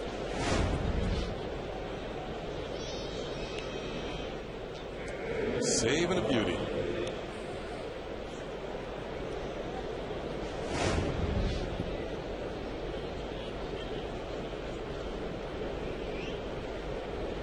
I told you about the last 13 games.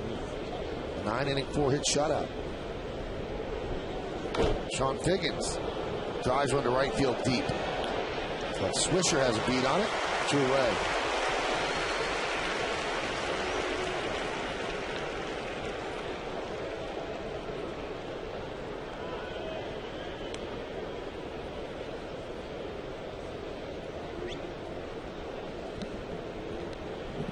So 2 down.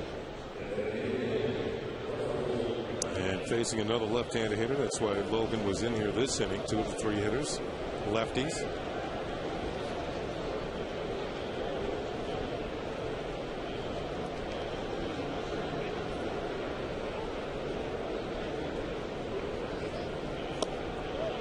Inside to Branyan.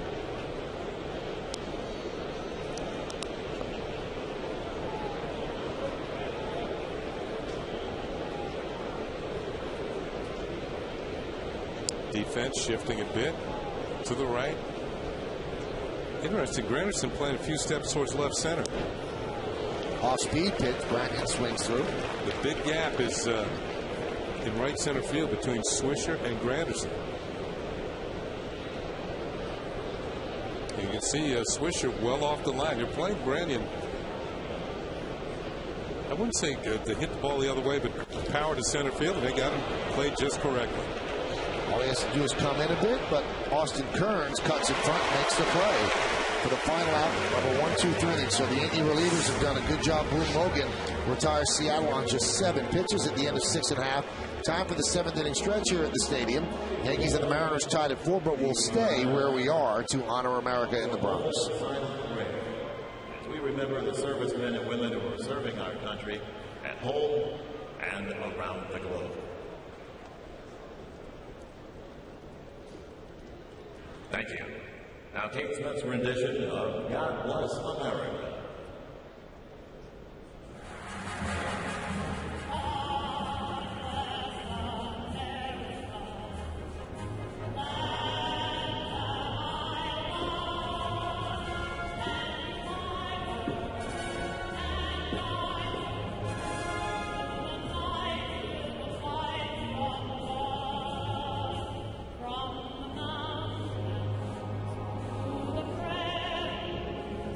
To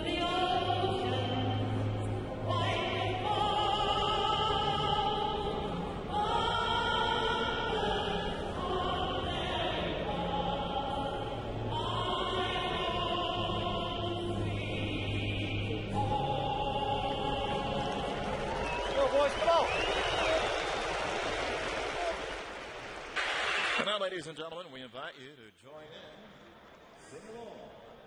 Yankee Stadium organized hey, out to the ball game.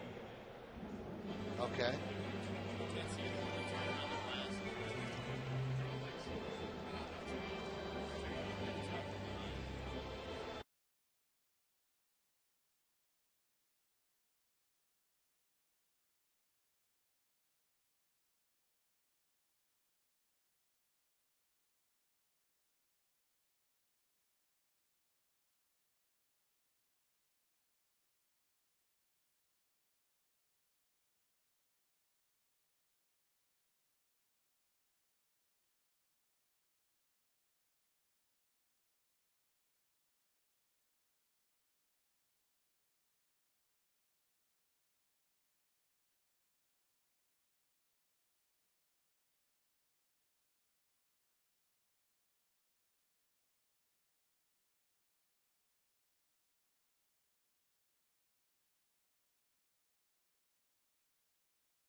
Oh, because of that one rain out and the one time that they had to skip over the starter, I think A.J. Burnett had a stiff back.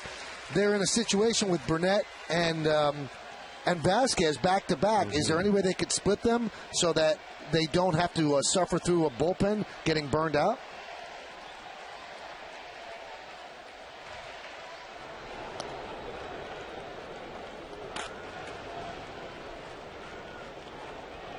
I'll tell you what, Jack, I think they're going to have to do it. You can't afford to get 4 or 5 innings out of 2 successive starters. We'll hear from the guys during the postgame show.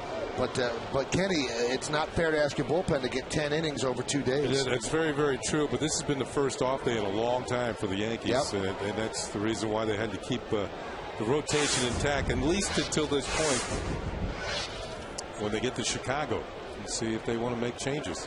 So the Verizon Wireless scoreboard at 4-4 as Posada goes down swinging against Vargas.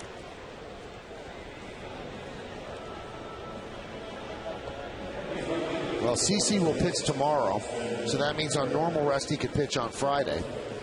A.J. Burnett is supposed to pitch on Wednesday. Off day is Thursday, so they could do their maneuvering right there.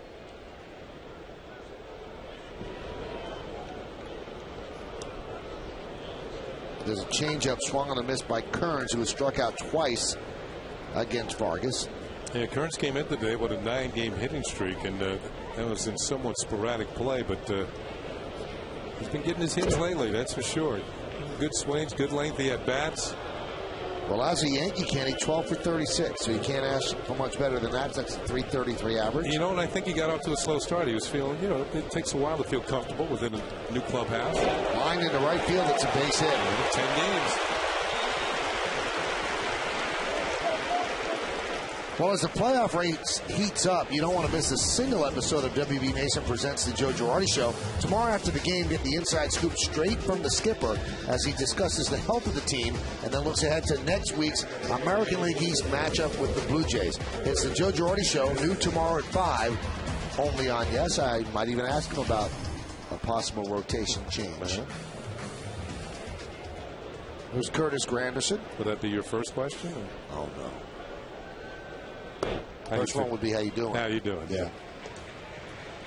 Then I'll really start to zero in on all the hard stuff. Or maybe you can ask him yourself. You, the viewer, just go to AskJoe at YesNetwork.com, and we take the best questions and ask them. There's a strike. Granderson's hit the ball hard twice today. You can see what happened to Vargas in the first inning. Just really struggled to get the feel for his pitches. The Yankees hopped on him. 4 runs and 4 hits in the first 6 hitters. Line drive down the right field line, but foul. As I said, Granderson did hit the ball hard all 3 times today, but this time just missed an extra base hit. A little too quick. You can see the follow through on the swing, both hands on the bat. He pulls it just about a foot or so foul.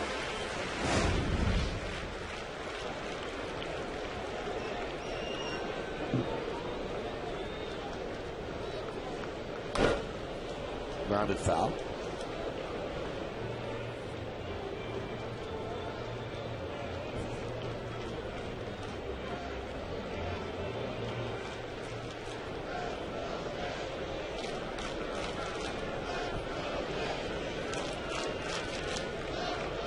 Kearns leads off first. Vargas deals, blown away, 2-2.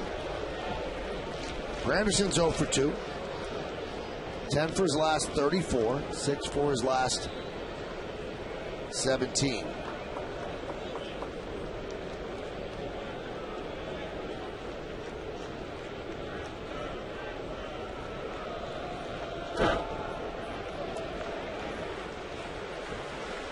That time the changeup had Granderson out in front. Isn't it strange, Kenny, that there's not one other game being played Major League Baseball on a Saturday at 1 o'clock start? Not one. This is it. Pitch outside. Does that have to do with the Fox game later on today? I don't know. I mean, you have the Fox window, which is at 4, but why? You could be a 1 o'clock start. No one's starting at 1. So I guess there's a lot of night games. There's a base hit to right field. Kearns was going on 3-2. He heads to third. So Granderson with a hit against the left-hander. First and third with 1 out. Let's take a look at how they went at him. And the pitch-by-pitch brought to you by Suzuki Kizashi. That was Carl Willis on the phone, the pitching coach. And here it is. Breaking ball's outside, ball 1. That one hits the corner with a fastball.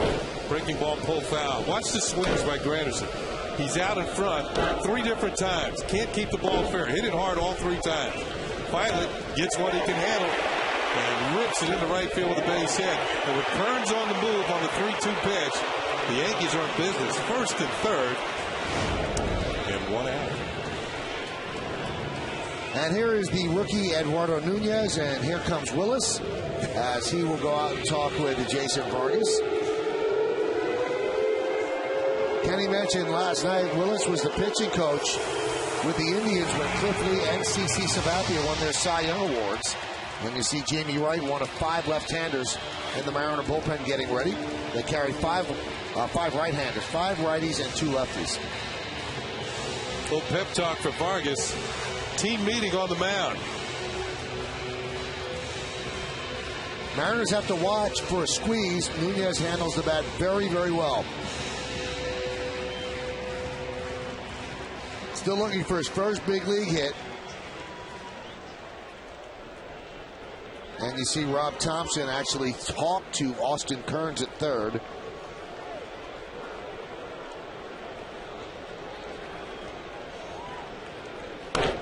And he swings away and pops it up. Yeah, you saw that Rob Thompson talking to Austin Kearns. Now the sign is relayed to the hitter. The hitter usually has a relay sign back to the third base coach that he has the sign for the squeeze. But it's a verbal sign to the runner at third. I mean, he actually tells him that it's actually on. Because usually the runner at third, his back is to the third base coach.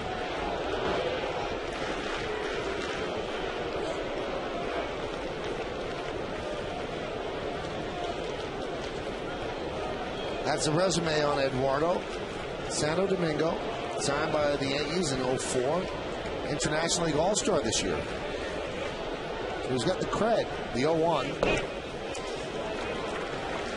During the trade deadline, I know that several teams wanted Nunez included in deals, and the Yankees were more than reluctant. They just said no. We're not going to give this young man up.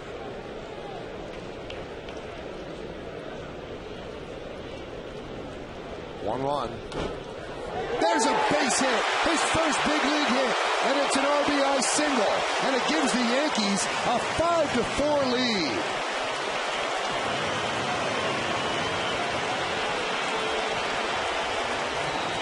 Well, you like to see any, look at the smile on his face. You like to see any player get his first major league hit, but this was a clutch one. In a clutch situation, he got a changeup. And the fans are here at Yankee Stadium, a lot of them standing to give him an ovation. You get a second look at it. Change up out over the plate. Ran it right through the hole. First major league hit. And drives in the right. There he is. And pointing to the bench. My favorite part, getting the ball and kissing it. Oh yeah. That's sweet. And a smile that could light up the stadium. Not only did that hit give the Yankees a lead, but it knocks Vargas out of the game. Brown will take the ball from his left-hander, who did a nice job after the first inning. Obviously tired here in the seventh. Eduardo Nunez has a base hit forever, and the Yankees have a 5-4 lead.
Is brought to you in part by the 2011 Jaguar XJ, including Jaguar Platinum coverage. Visit JaguarUSA.com for details. By Raymore and Flanagan Furniture, furnishing your style with a guaranteed delivery of 3 days or less.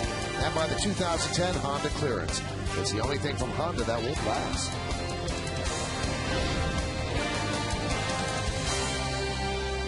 Well, Eduardo Nunez with his first big league hit gives the Yankees a 5-4 lead, and also knocked Jason Vargas out of the game and brought on Jamie Wright. Jamie Wright has actually moved around. He's only recently been with Seattle. Came to Seattle on July the 15th. Started the season with Cleveland.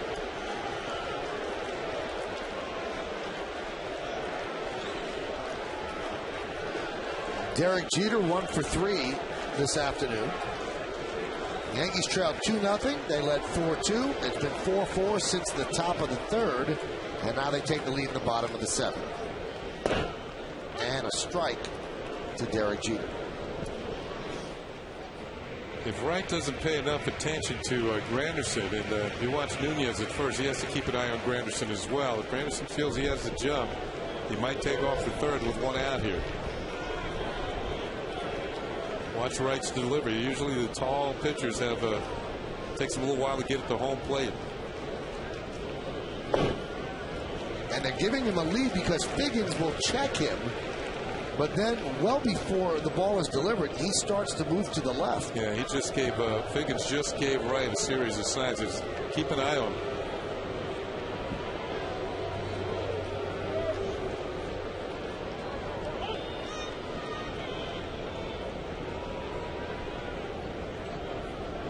Jeter has 3 hits and 7 at bats against Jamie Wright.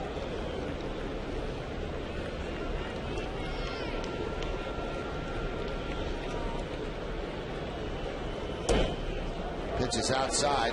Granderson bluffed, or maybe didn't get a good enough jump.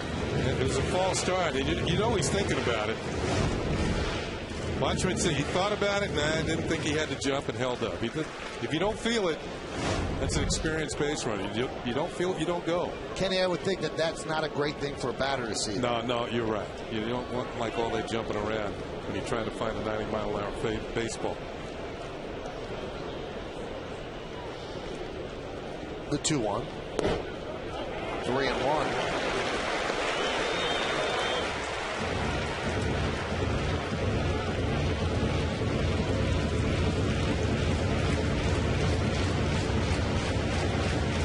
Those are the numbers on Vargas, but the 2 runners on base are his responsibility.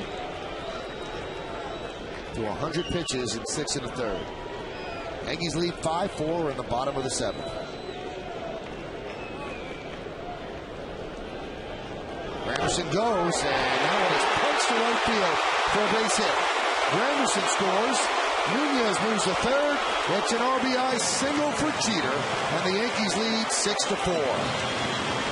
Well, Nunez was not left at the station. It was a good pitch for Granderson to go 3-1. Jeter's going to get a strike. If it's not, it's just going to be ball 4. It's right down the middle. Puts a good pass on it. Watch Figgins go for cover second. He's out of position. Ball gets through the right center field. The Yankees have a run and runners at first and third as Nunez will travel all the way to third base. Jeter with a multi-hit game. His 44th of the season. We're going to take a look at the runners here. Watch Granderson. He takes off. Nunez is right behind him. Figgins with a false step to his right. Opens up the hole. Couldn't get it. Granderson scores another run, and Nunez at third. Everything worked perfectly for the Yankees on that play.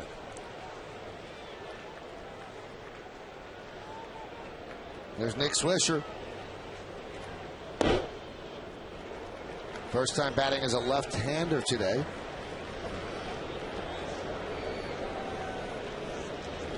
Nick 0 for 3 against Vargas. Fly ball to center, right, and a ground ball to third.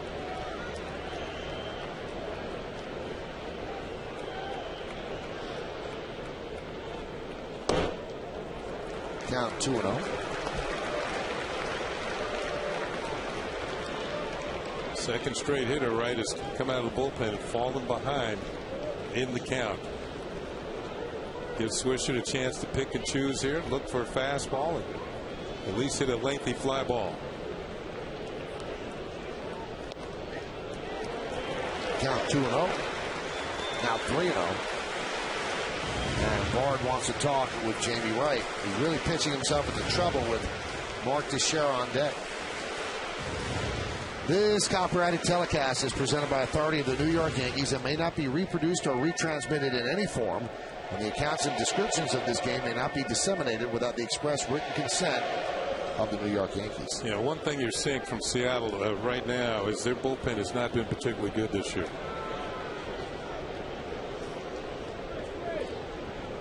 3-0. They turned Nick Swisher loose 3-0 3 times on this homestand so far. And I think it's because manager Joe Girardi realizes that Nick has a pretty good idea of the strike zone. He's not going to swing at a pitcher's pitch, which I mean is borderline. He'll take that for a strike. And he'll certainly won't swing at a pitch out of the zone. Let's see if Jeter goes on the 3-1. He does. And the pitch is outside, so Swisher walks. Bases loaded with the Yankees. There's no one up in the Mariner bullpen. Now Willis will get somebody up.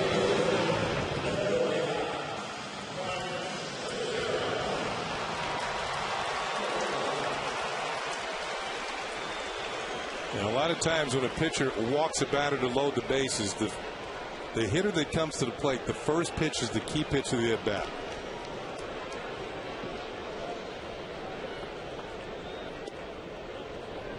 Count 1-0. And he missed. Usually early in the count, you're going to get something you can really hit well. And the Yankees have been great with the bases loaded this year.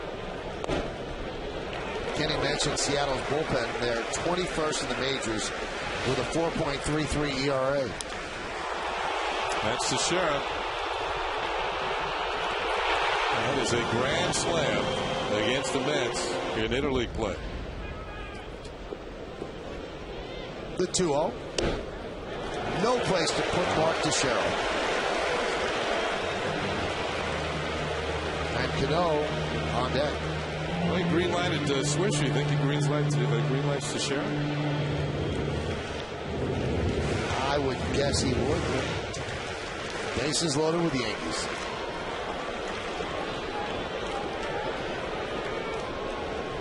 Yankees have 9 grand slams this year, and he's taking the count 3-1. Crowd of 48,158 looking for the Yankees to blow this open. They're up 6-4, bottom of the 7th. Bases loaded, 1 out. 3-1 count on the number 3 hitter, Mark Teixeira.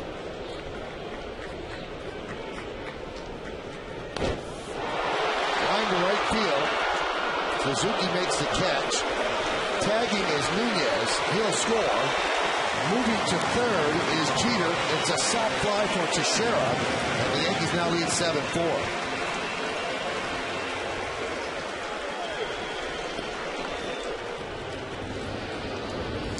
Nunez with another first. Scores his first major league run. And for Teixeira, his 89th run batted in of the year.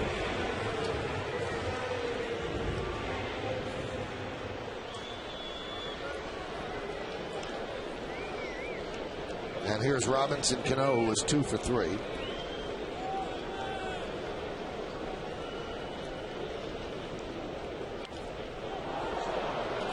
Popped up, shallow left. Saunders comes on to make the play. But the Yankees get 3 runs to take the lead. And they also saw Eduardo Nunez pick up his first hit. But the Yankee with the most hits also chips in. It's 7-4 Bombers.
You can vote online at yesnetwork.com. Today's candidates are number 1, Jorge Posada, number 2, Robinson Cano, number 3, Ichiro Suzuki, and number 4, Chad Godin. Vote now and make your voice heard.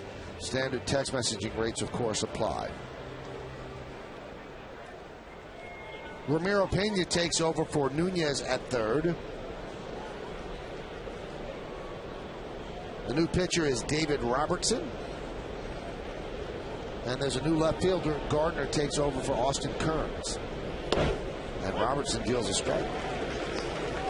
There's Gardner. And those changes are straight up as Gardner will bat 7th and Pena will bat 9th. There's that sharp curveball of Robertson. Now, before the game today, David Robertson was in the batting cage, and he was down on one knee catching baseballs from the pitching machine. And as I was watching him do this, I wonder what he was doing. He said, "I'm breaking in a new glove." Oh,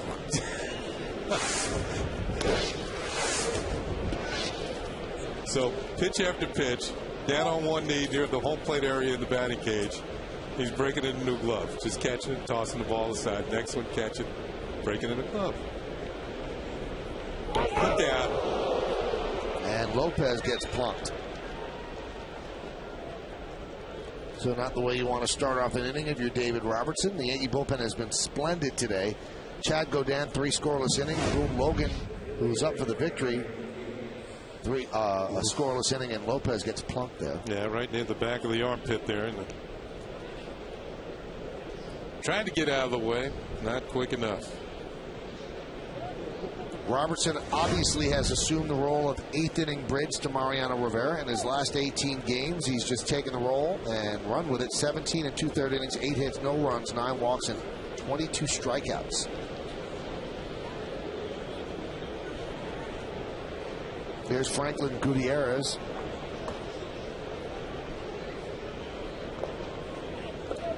There's that breaking ball in the dirt.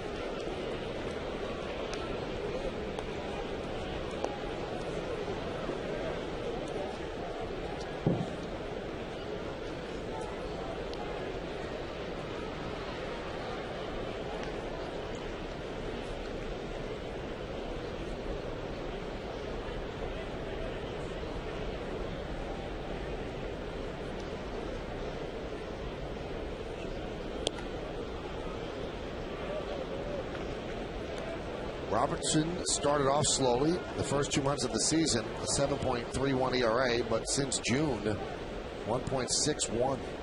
An opponent sitting under 200, 198.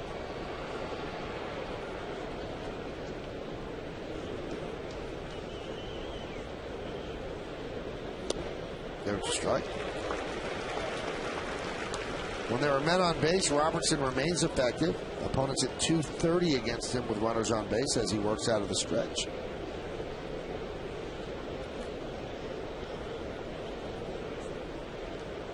Lopez leads off first, held there by Teixeira. Each team with 9 hits, and the Yankees lead 7-4. We're in the top of the 8th. Chases a fastball away, and the count 2-2.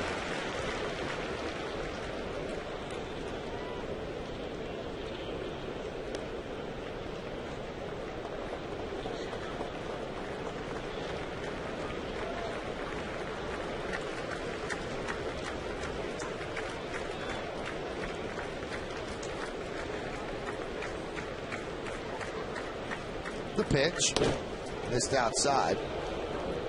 Robertson's always steady, 92. But we've told you this numerous times. It just seems faster. It's hard for batters to pick it up. Sweeney warming up in the bullpen for Seattle.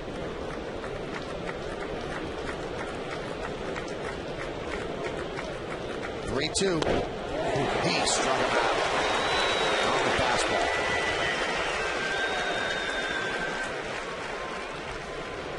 Well, it was a day of milestones and memories. Now relive the excitement of Alex Rodriguez's 600th home run with a new Yankees classic. With one swing of the bat, A-Rod propelled himself into a select club of baseball greats and led the Yankees to victory. It's Yankees Classics, A-Rod's 600th home run, Thursday at 7, only on Yes. It begs the question, is it a Yankee Classic because A-Rod homered, or a Yankee Classic because the Yankees kept their winning streak going on Yankee Classics? I would say yes. A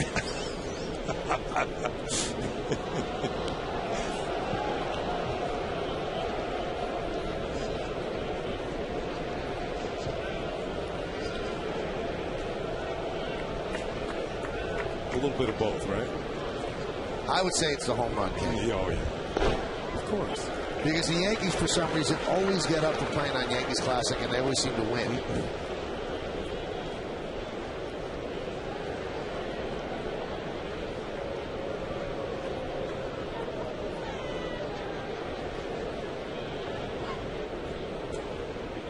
Mariano beginning his stretching. Pitch is high.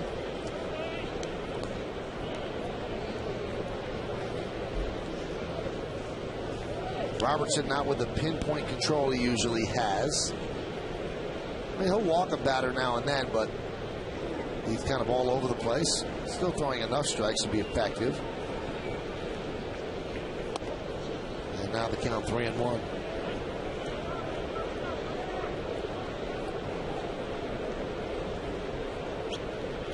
Losada goes out to calm him down, settle him down. Brian Sweeney continues the throw.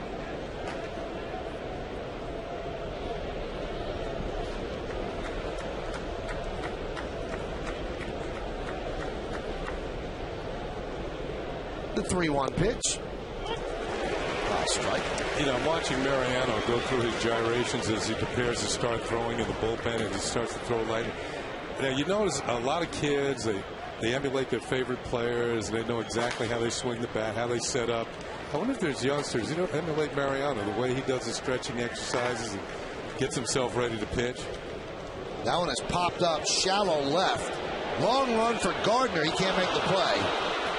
And it falls for a base hit for Kochman, his third hit of the day, as Lopez moves to second. Here's a long run. If Gardner's got to get there, there's not many left fielders in the league who can. I would say he and Carl Crawford are the two fastest out there in left field.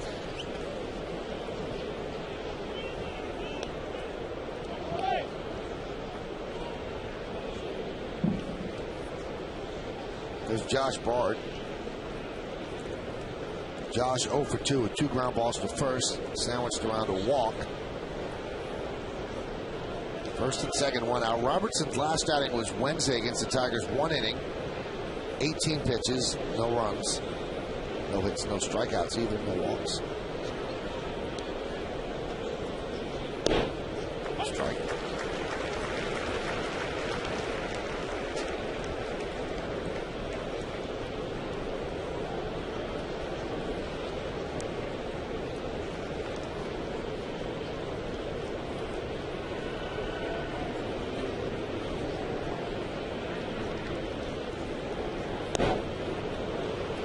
Way upstairs in the count, 1-1.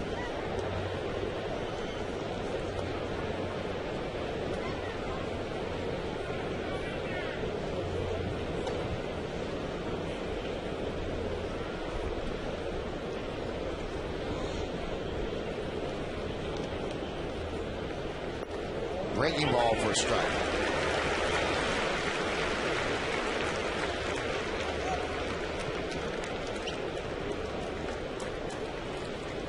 Javi Vasquez started for the Yankees, simply did not have it. Hasn't had it for much of this month. And since then, the bullpen's taken over. Vasquez pitched into the fourth, didn't record an out. Then Godin, 3 scoreless innings. Boone Logan, 1 scoreless inning. And now Robertson as he tries to serve as the bridge to Mariano in the 9th. Vargas started for the Mariners. Served up 4 runs in the first, settled down, but then tired in the 7th. And the Yankees broke the 4-4 tie. Check swing. Bard goes around. Breaking ball in the dirt. 2 away. Take a look now at the Land Rover drive of the game. Why get a car when you can own a Land Rover? Yeah, keep an eye on this one. It's going a long way. Russell Brandon into the upper deck in right field. It's his 19th home run of this year. His 3rd home run of the series. We haven't had one up there yet until today. Still holding that baseball. Robertson's not going to hold the baseball much longer. A surprising lift by Joe Girardi. Robertson gets a nice hand, and Joe's going to let Mariano get 4 out, something he tries to avoid. That's how badly he wants this game.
Then Kenny and I are back to bring you all the action from the Bronx. Mariners and the Yankees tomorrow at 12:30.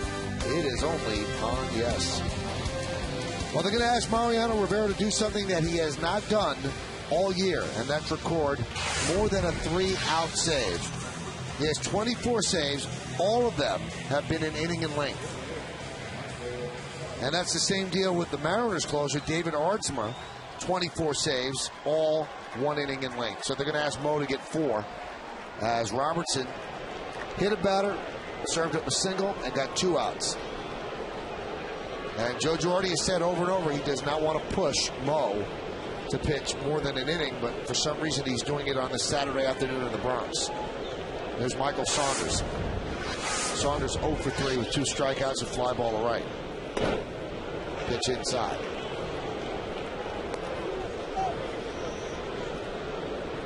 This is the first ever time that Saunders has hit against Mariano.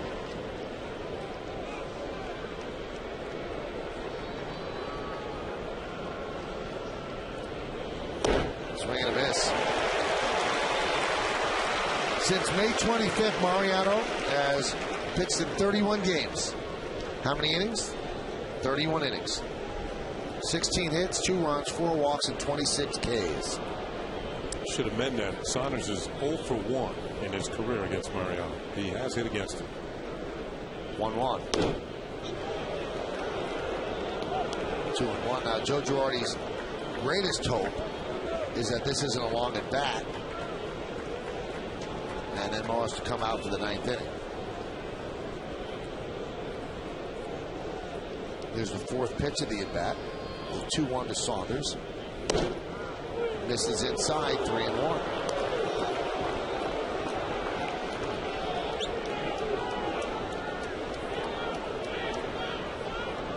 Josh Wilson is on deck.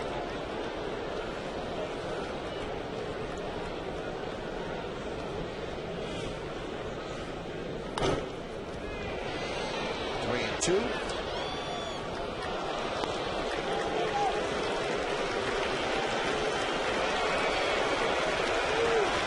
Mariano's made 7 appearances in August. Here's a strange stat. Just one of those 7 appearances has included a strikeout. Crowd's looking for one here. 3-2, 2 outs, and runners will go. We're in the 8th. Yankees up 7-4. 3-2. Foul away. Defensive swing by Saunders. He can. Most left-handed hitters, they're looking for something on the inner third, and there's the target of Posada outside. He actually spoiled ball 4. That pitch was not to the corner.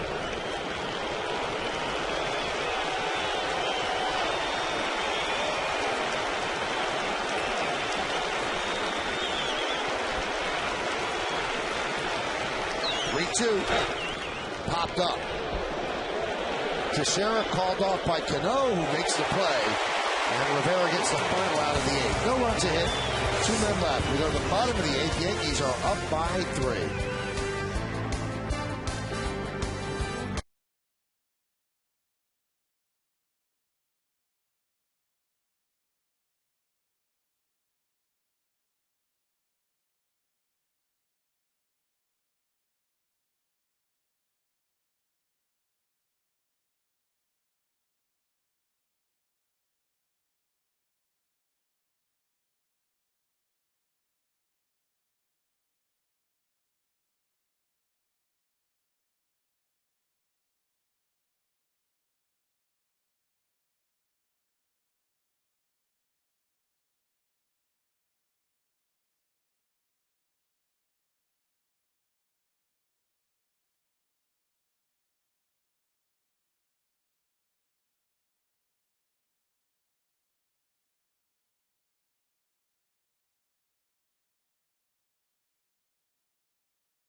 Mason postgame for a complete recap of this game with the Mariners, including the team's reaction from the clubhouse, plus get the latest updates on the playoff race with highlights from around the league. It's all coming up on the WB Mason postgame. It's only on Yes. Well, we go to the bottom of the 8th inning. There's a new pitcher for Seattle. It's Brian Sweeney.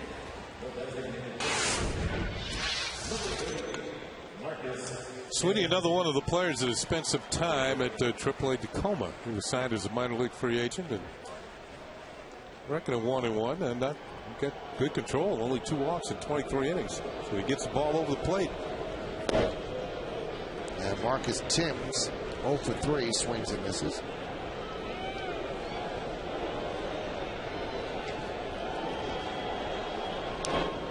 Count 0-2.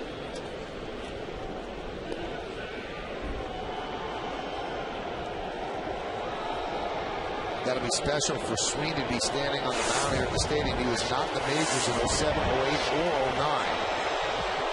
But he was in the majors in 06, as well as 03 and 04. So he's bounced around, but 3 years out of the majors. Toiling in the minors.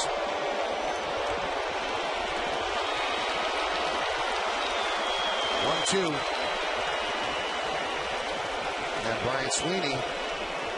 Some of the people doing the wave might be relatives of Sweeney. He was born in Yonkers. You just go north on the Deegan and boom, you're in Yonkers.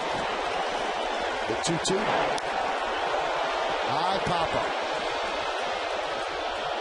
Franklin Gutierrez for the first out. Yeah, you go up the Deacon, first stop is Yonkers, and you get to the Cross County Parkway and make a right and hit Mount Vernon.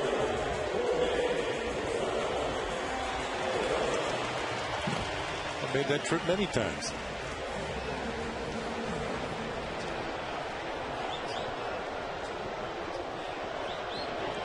Here's Jorge Posada. Posada, a 2-run home run in the first. Grounded to short in the fourth. Struck out in the 7th.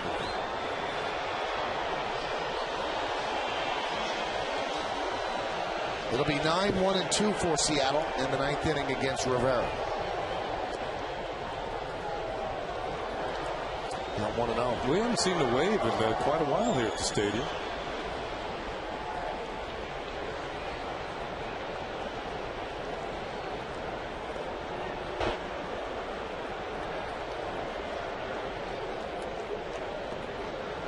The wave is becoming a ripple now. I think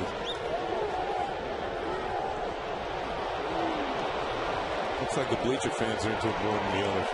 Now the bleacher creatures though. Inside. Posada's home run in the first inning. He hit that right-handed, his first right-handed home run since he hit one June 16th off Jamie Moyer. Now he walks here against Sweeney in the 8th.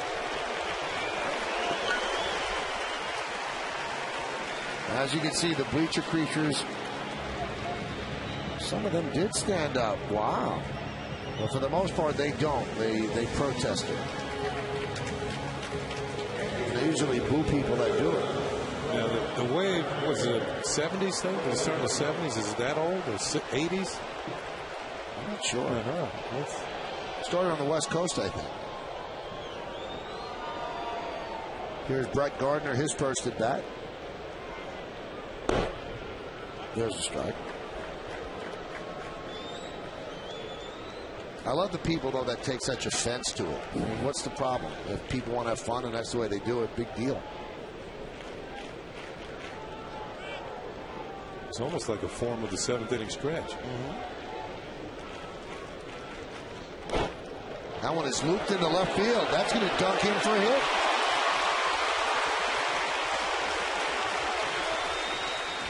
That's the way to make an opportunity out of possibly your only at bat of the game is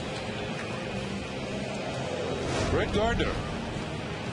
That's him slash his sinker or off-speed pitch off the end of the bat and just flip it into left field down the left field line.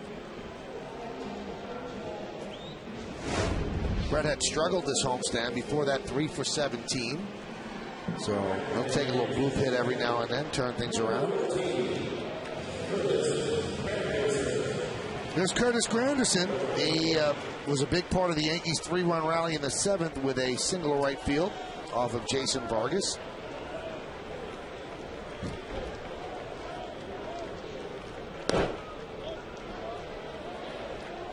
Count 1-0.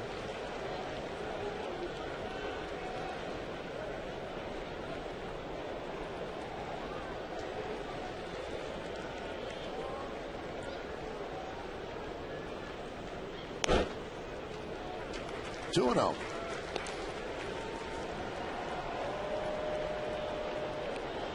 Sweeney missed with a changeup. Let's see what the 2-0 offering is. Granderson and Zed hitters can be aggressive. They look for something that they really want. Miss. Could be time to break open a game. Ooh, he had a good swing.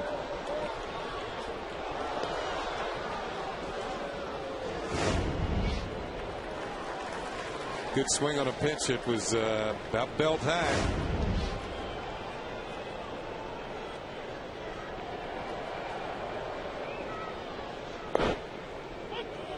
Living proof that we have way too much time on our hands, and the internet tells you too many things. The wave can be traced back to Spain in the 1930s, Kenny.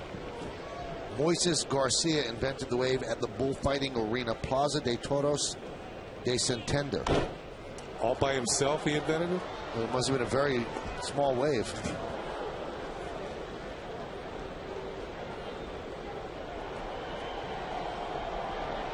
Was it a bullfight? Mm-hmm. Must have been extra innings.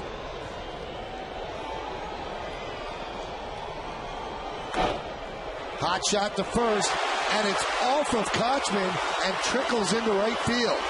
Scoring is Posada. Moving to third is Gardner. We'll see how they score that, because Kochman has not had an error in forever. I'm sure that Granderson wants a hit and an RBI. 274 games coming in today. That's a major league record. Let's see how they scored it. E3. It's an error that's going to break the streak. It was well over 2,000 chances for Kochman as well. His first error in 275 games.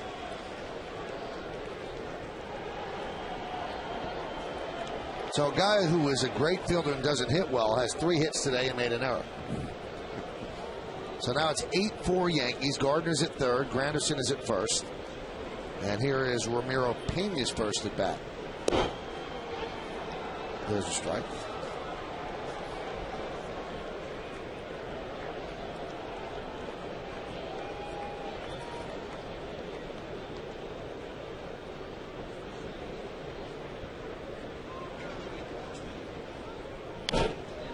Fouled away.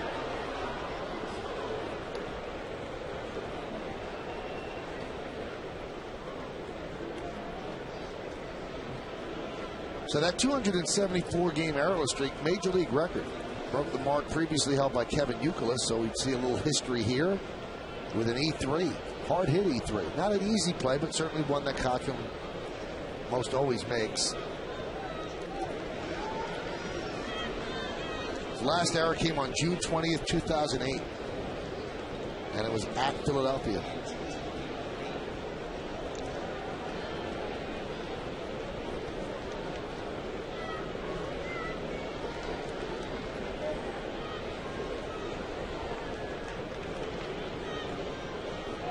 The 0-2 popped up. It'll be a tough play, and it's not made. Ichiro will get the force at second. Scoring, though, is Gardner, and the Yankees lead 9-4. Pena does not get a hit. He'll get an RBI, and the putout is 9-6. Ichiro recovers despite sliding on the grass and gets Granderson at second. Granderson really caught in between. If the ball's caught, he has to be able to get back to first. It's not caught, and he's forced in second. And you can see Gardner scampering in from third base with the Yankees' 9th run of the game. 9 Gold Gloves for Ichiro Suzuki. Clemente and Mays have the most, 12.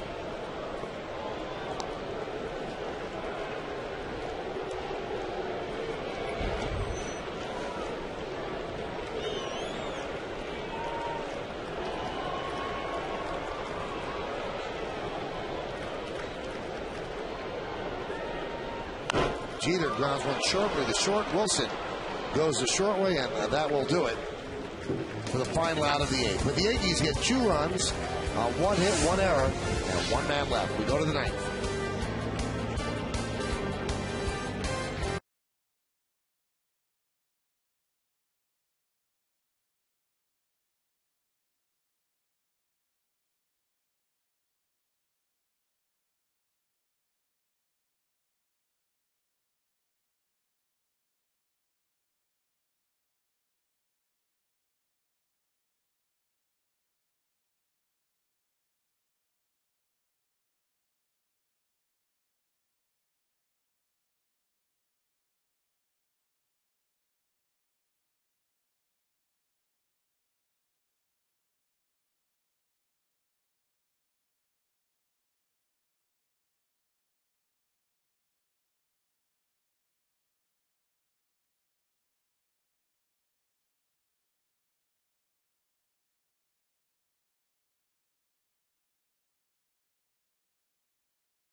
Mariners won last night 6-0.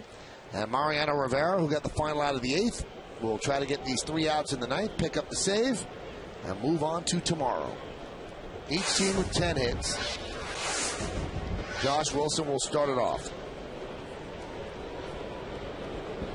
Wilson 1 for 3.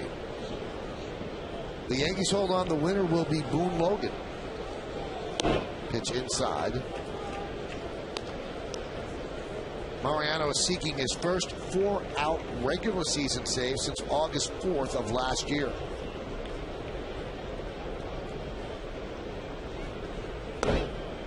Now, you might look and go, well, 5 runs in the 9th inning, that's not a save situation, and you'd be right if he came in now. But when he came in, it was a save situation, so it continues on, and it would be a save for him. It was a 3-run cushion when he came in. And the tying run was at the plate.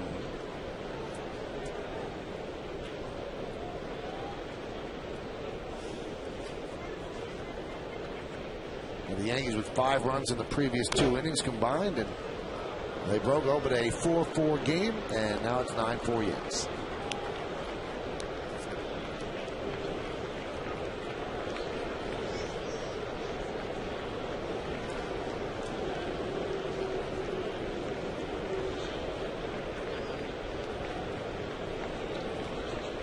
The 2-2. Strike 3 on the inside corner. Wilson down looking. Has a couple of words for Brian Knight behind the plate. And a couple of words, but Knight has the final say. And that was a good night on the inside corner.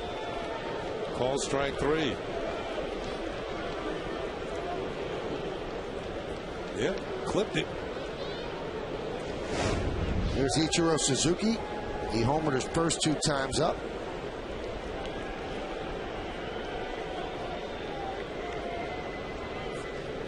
This is a very big milestone for Rivera. With this appearance, he has appeared in 964 games, which ties him with David Weathers for 17th place on baseball's all-time games pitch list. So, you know, to tie a former teammate, that's a big deal for Mo, I'm sure. Each day we get this milestones list, and then so 964 games now for Mo.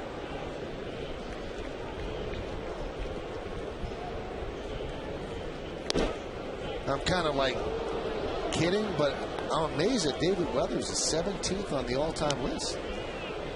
Pitched for several teams. He was. Did he ever close? I don't think he ever closed. I think he did close. I think he did.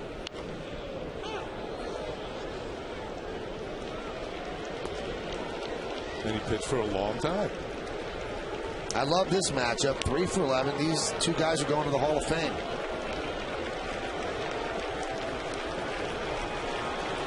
And that one home run was a walk-off that Suzuki had against Mo last year in September. The 2-2. And by the way, Weathers closed in 2007 with the Cincinnati Reds.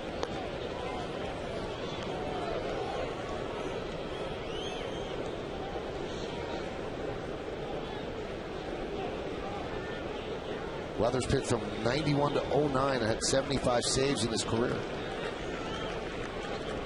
All in 07? 33 in 07. All right, I was going to say. Here's a look at the last pitch, and Posada tried to frame it. But Suzuki's still up there with a full count.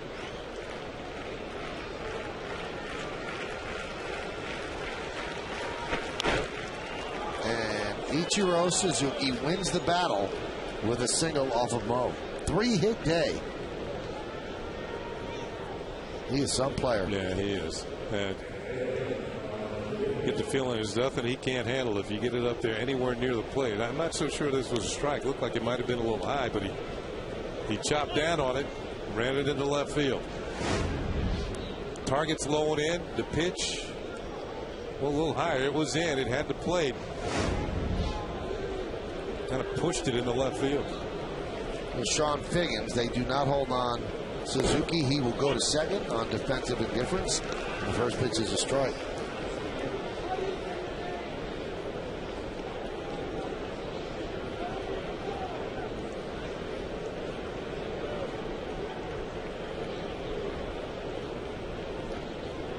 The 0-1.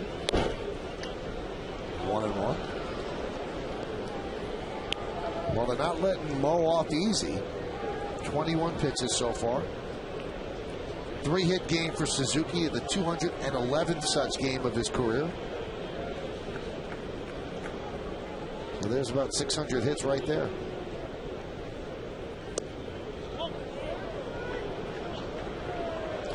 Mo wanted that one, so did Posada, and the count 2-1. Every once in a while, get umpire just say something. Oh, yeah, I missed that one. But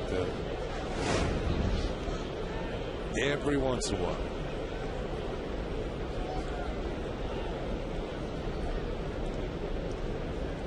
The 2-1. Lofted into shallow center, and is going to dunk it for base hit. Ichiro will stop at third. The throw comes into second, so a base hit for Figgins.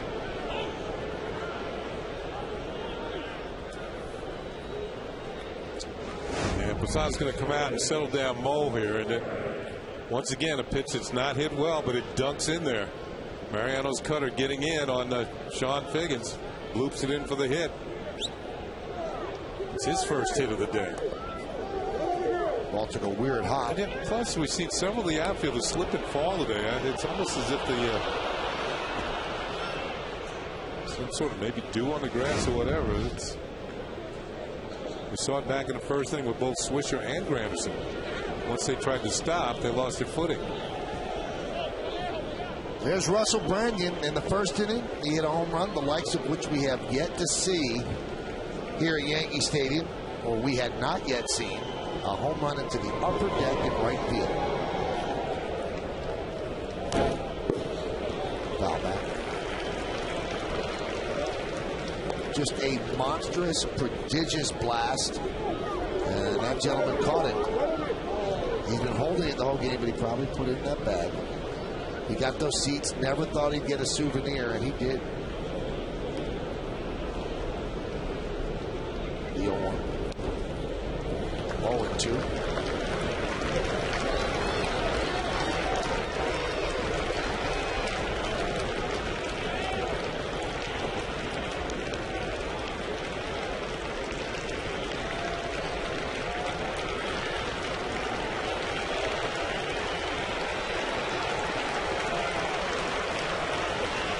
0-2 pitch.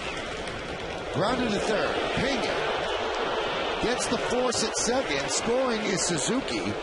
And the Yankee lead is now 9-5. Pena had to wait on Cano because Cano was playing pretty deep. You know, in this situation, you're not really playing for double play. You're playing for out. So you can see how deep he is at second base. He's almost back on the grass. So Pena has to wait. Now he's going to throw the ball to second. Just throw it to the bag, and Cano gets there just in front of the speedy Figgins. Hold on. Double clutch. Wait for your receiver to clear. He does and hits him. So an RBI for Branyan, his second of the day. And this should do it. Lopez right back to Mo, and the Yankees win 9-5. Well, in the ninth inning, 1 run on 2 hits and 1 man left. And with the victory, the Yankees are now 29 games over 500, matching their high water mark for the year. They pick up their 76th victory against 47 losses. And you got to stick around for the postgame show to find out who's today's Chevy player of the game. Posada with a 2-run home run. Eduardo Nunez, his first big league hit and his first big league RBI, have broke a 4-4 tie. And the Yankees ended up scoring 3 in the 7th and 2 in the 8th to break this one open and even the series at a game apiece. That's a long journey where Russell Branyan's home run in the first inning ended up, but the Yankees rebounded from that, and a subpar outing by Javier Vasquez to come back from a 6-0 loss yesterday and win this one today by a 9-5 score. Lot to do here. We'll give out the awards, you know the deal, and right now we go down to Kim Jones with Mo. Mariano, your first 4-out save since August of last year. When did you know you might be needed in the 8th? The situation just happened. You know, I mean, Robbie been outstanding and put the guys on base and 2 outs, and they give me the opportunity to be there. I mean, I wasn't expecting that, but it happened. 27 pitches the Mariners tried to make you work. How do you feel? Feel good. Feel good. I mean, it's part of the job. You know, they got a job to do. I got a job to do. How about this game? You guys able to win without Alex again? You pick the bullpen and the hitters, pick up Javi. A nice win for this team today. I'm sure you liked a lot of what you saw in parts of this game. Oh, definitely. I mean, that says the character of this team. You know, I mean, yeah, we fell behind. We put some runs in front of them. You know, they tied us, and then from there was a work. I mean, to the end, the guys put tremendous at bat, put some runs on the board. We won the game. Did you even break a sweat, honestly? Yeah, today I did. Thank you, Mariano. Michael, back to you. Thank you, Kimberly, and thank you, Mariano. So Mariano Rivera picks up the save. What was the play of the game? Well, you have to stick around and find out. And then the WB Mason postgame show with Bob Lorenz, Jack Curry, and Kimberly Jones. Eduardo Nunez will be smiling all night. He has a big league hit.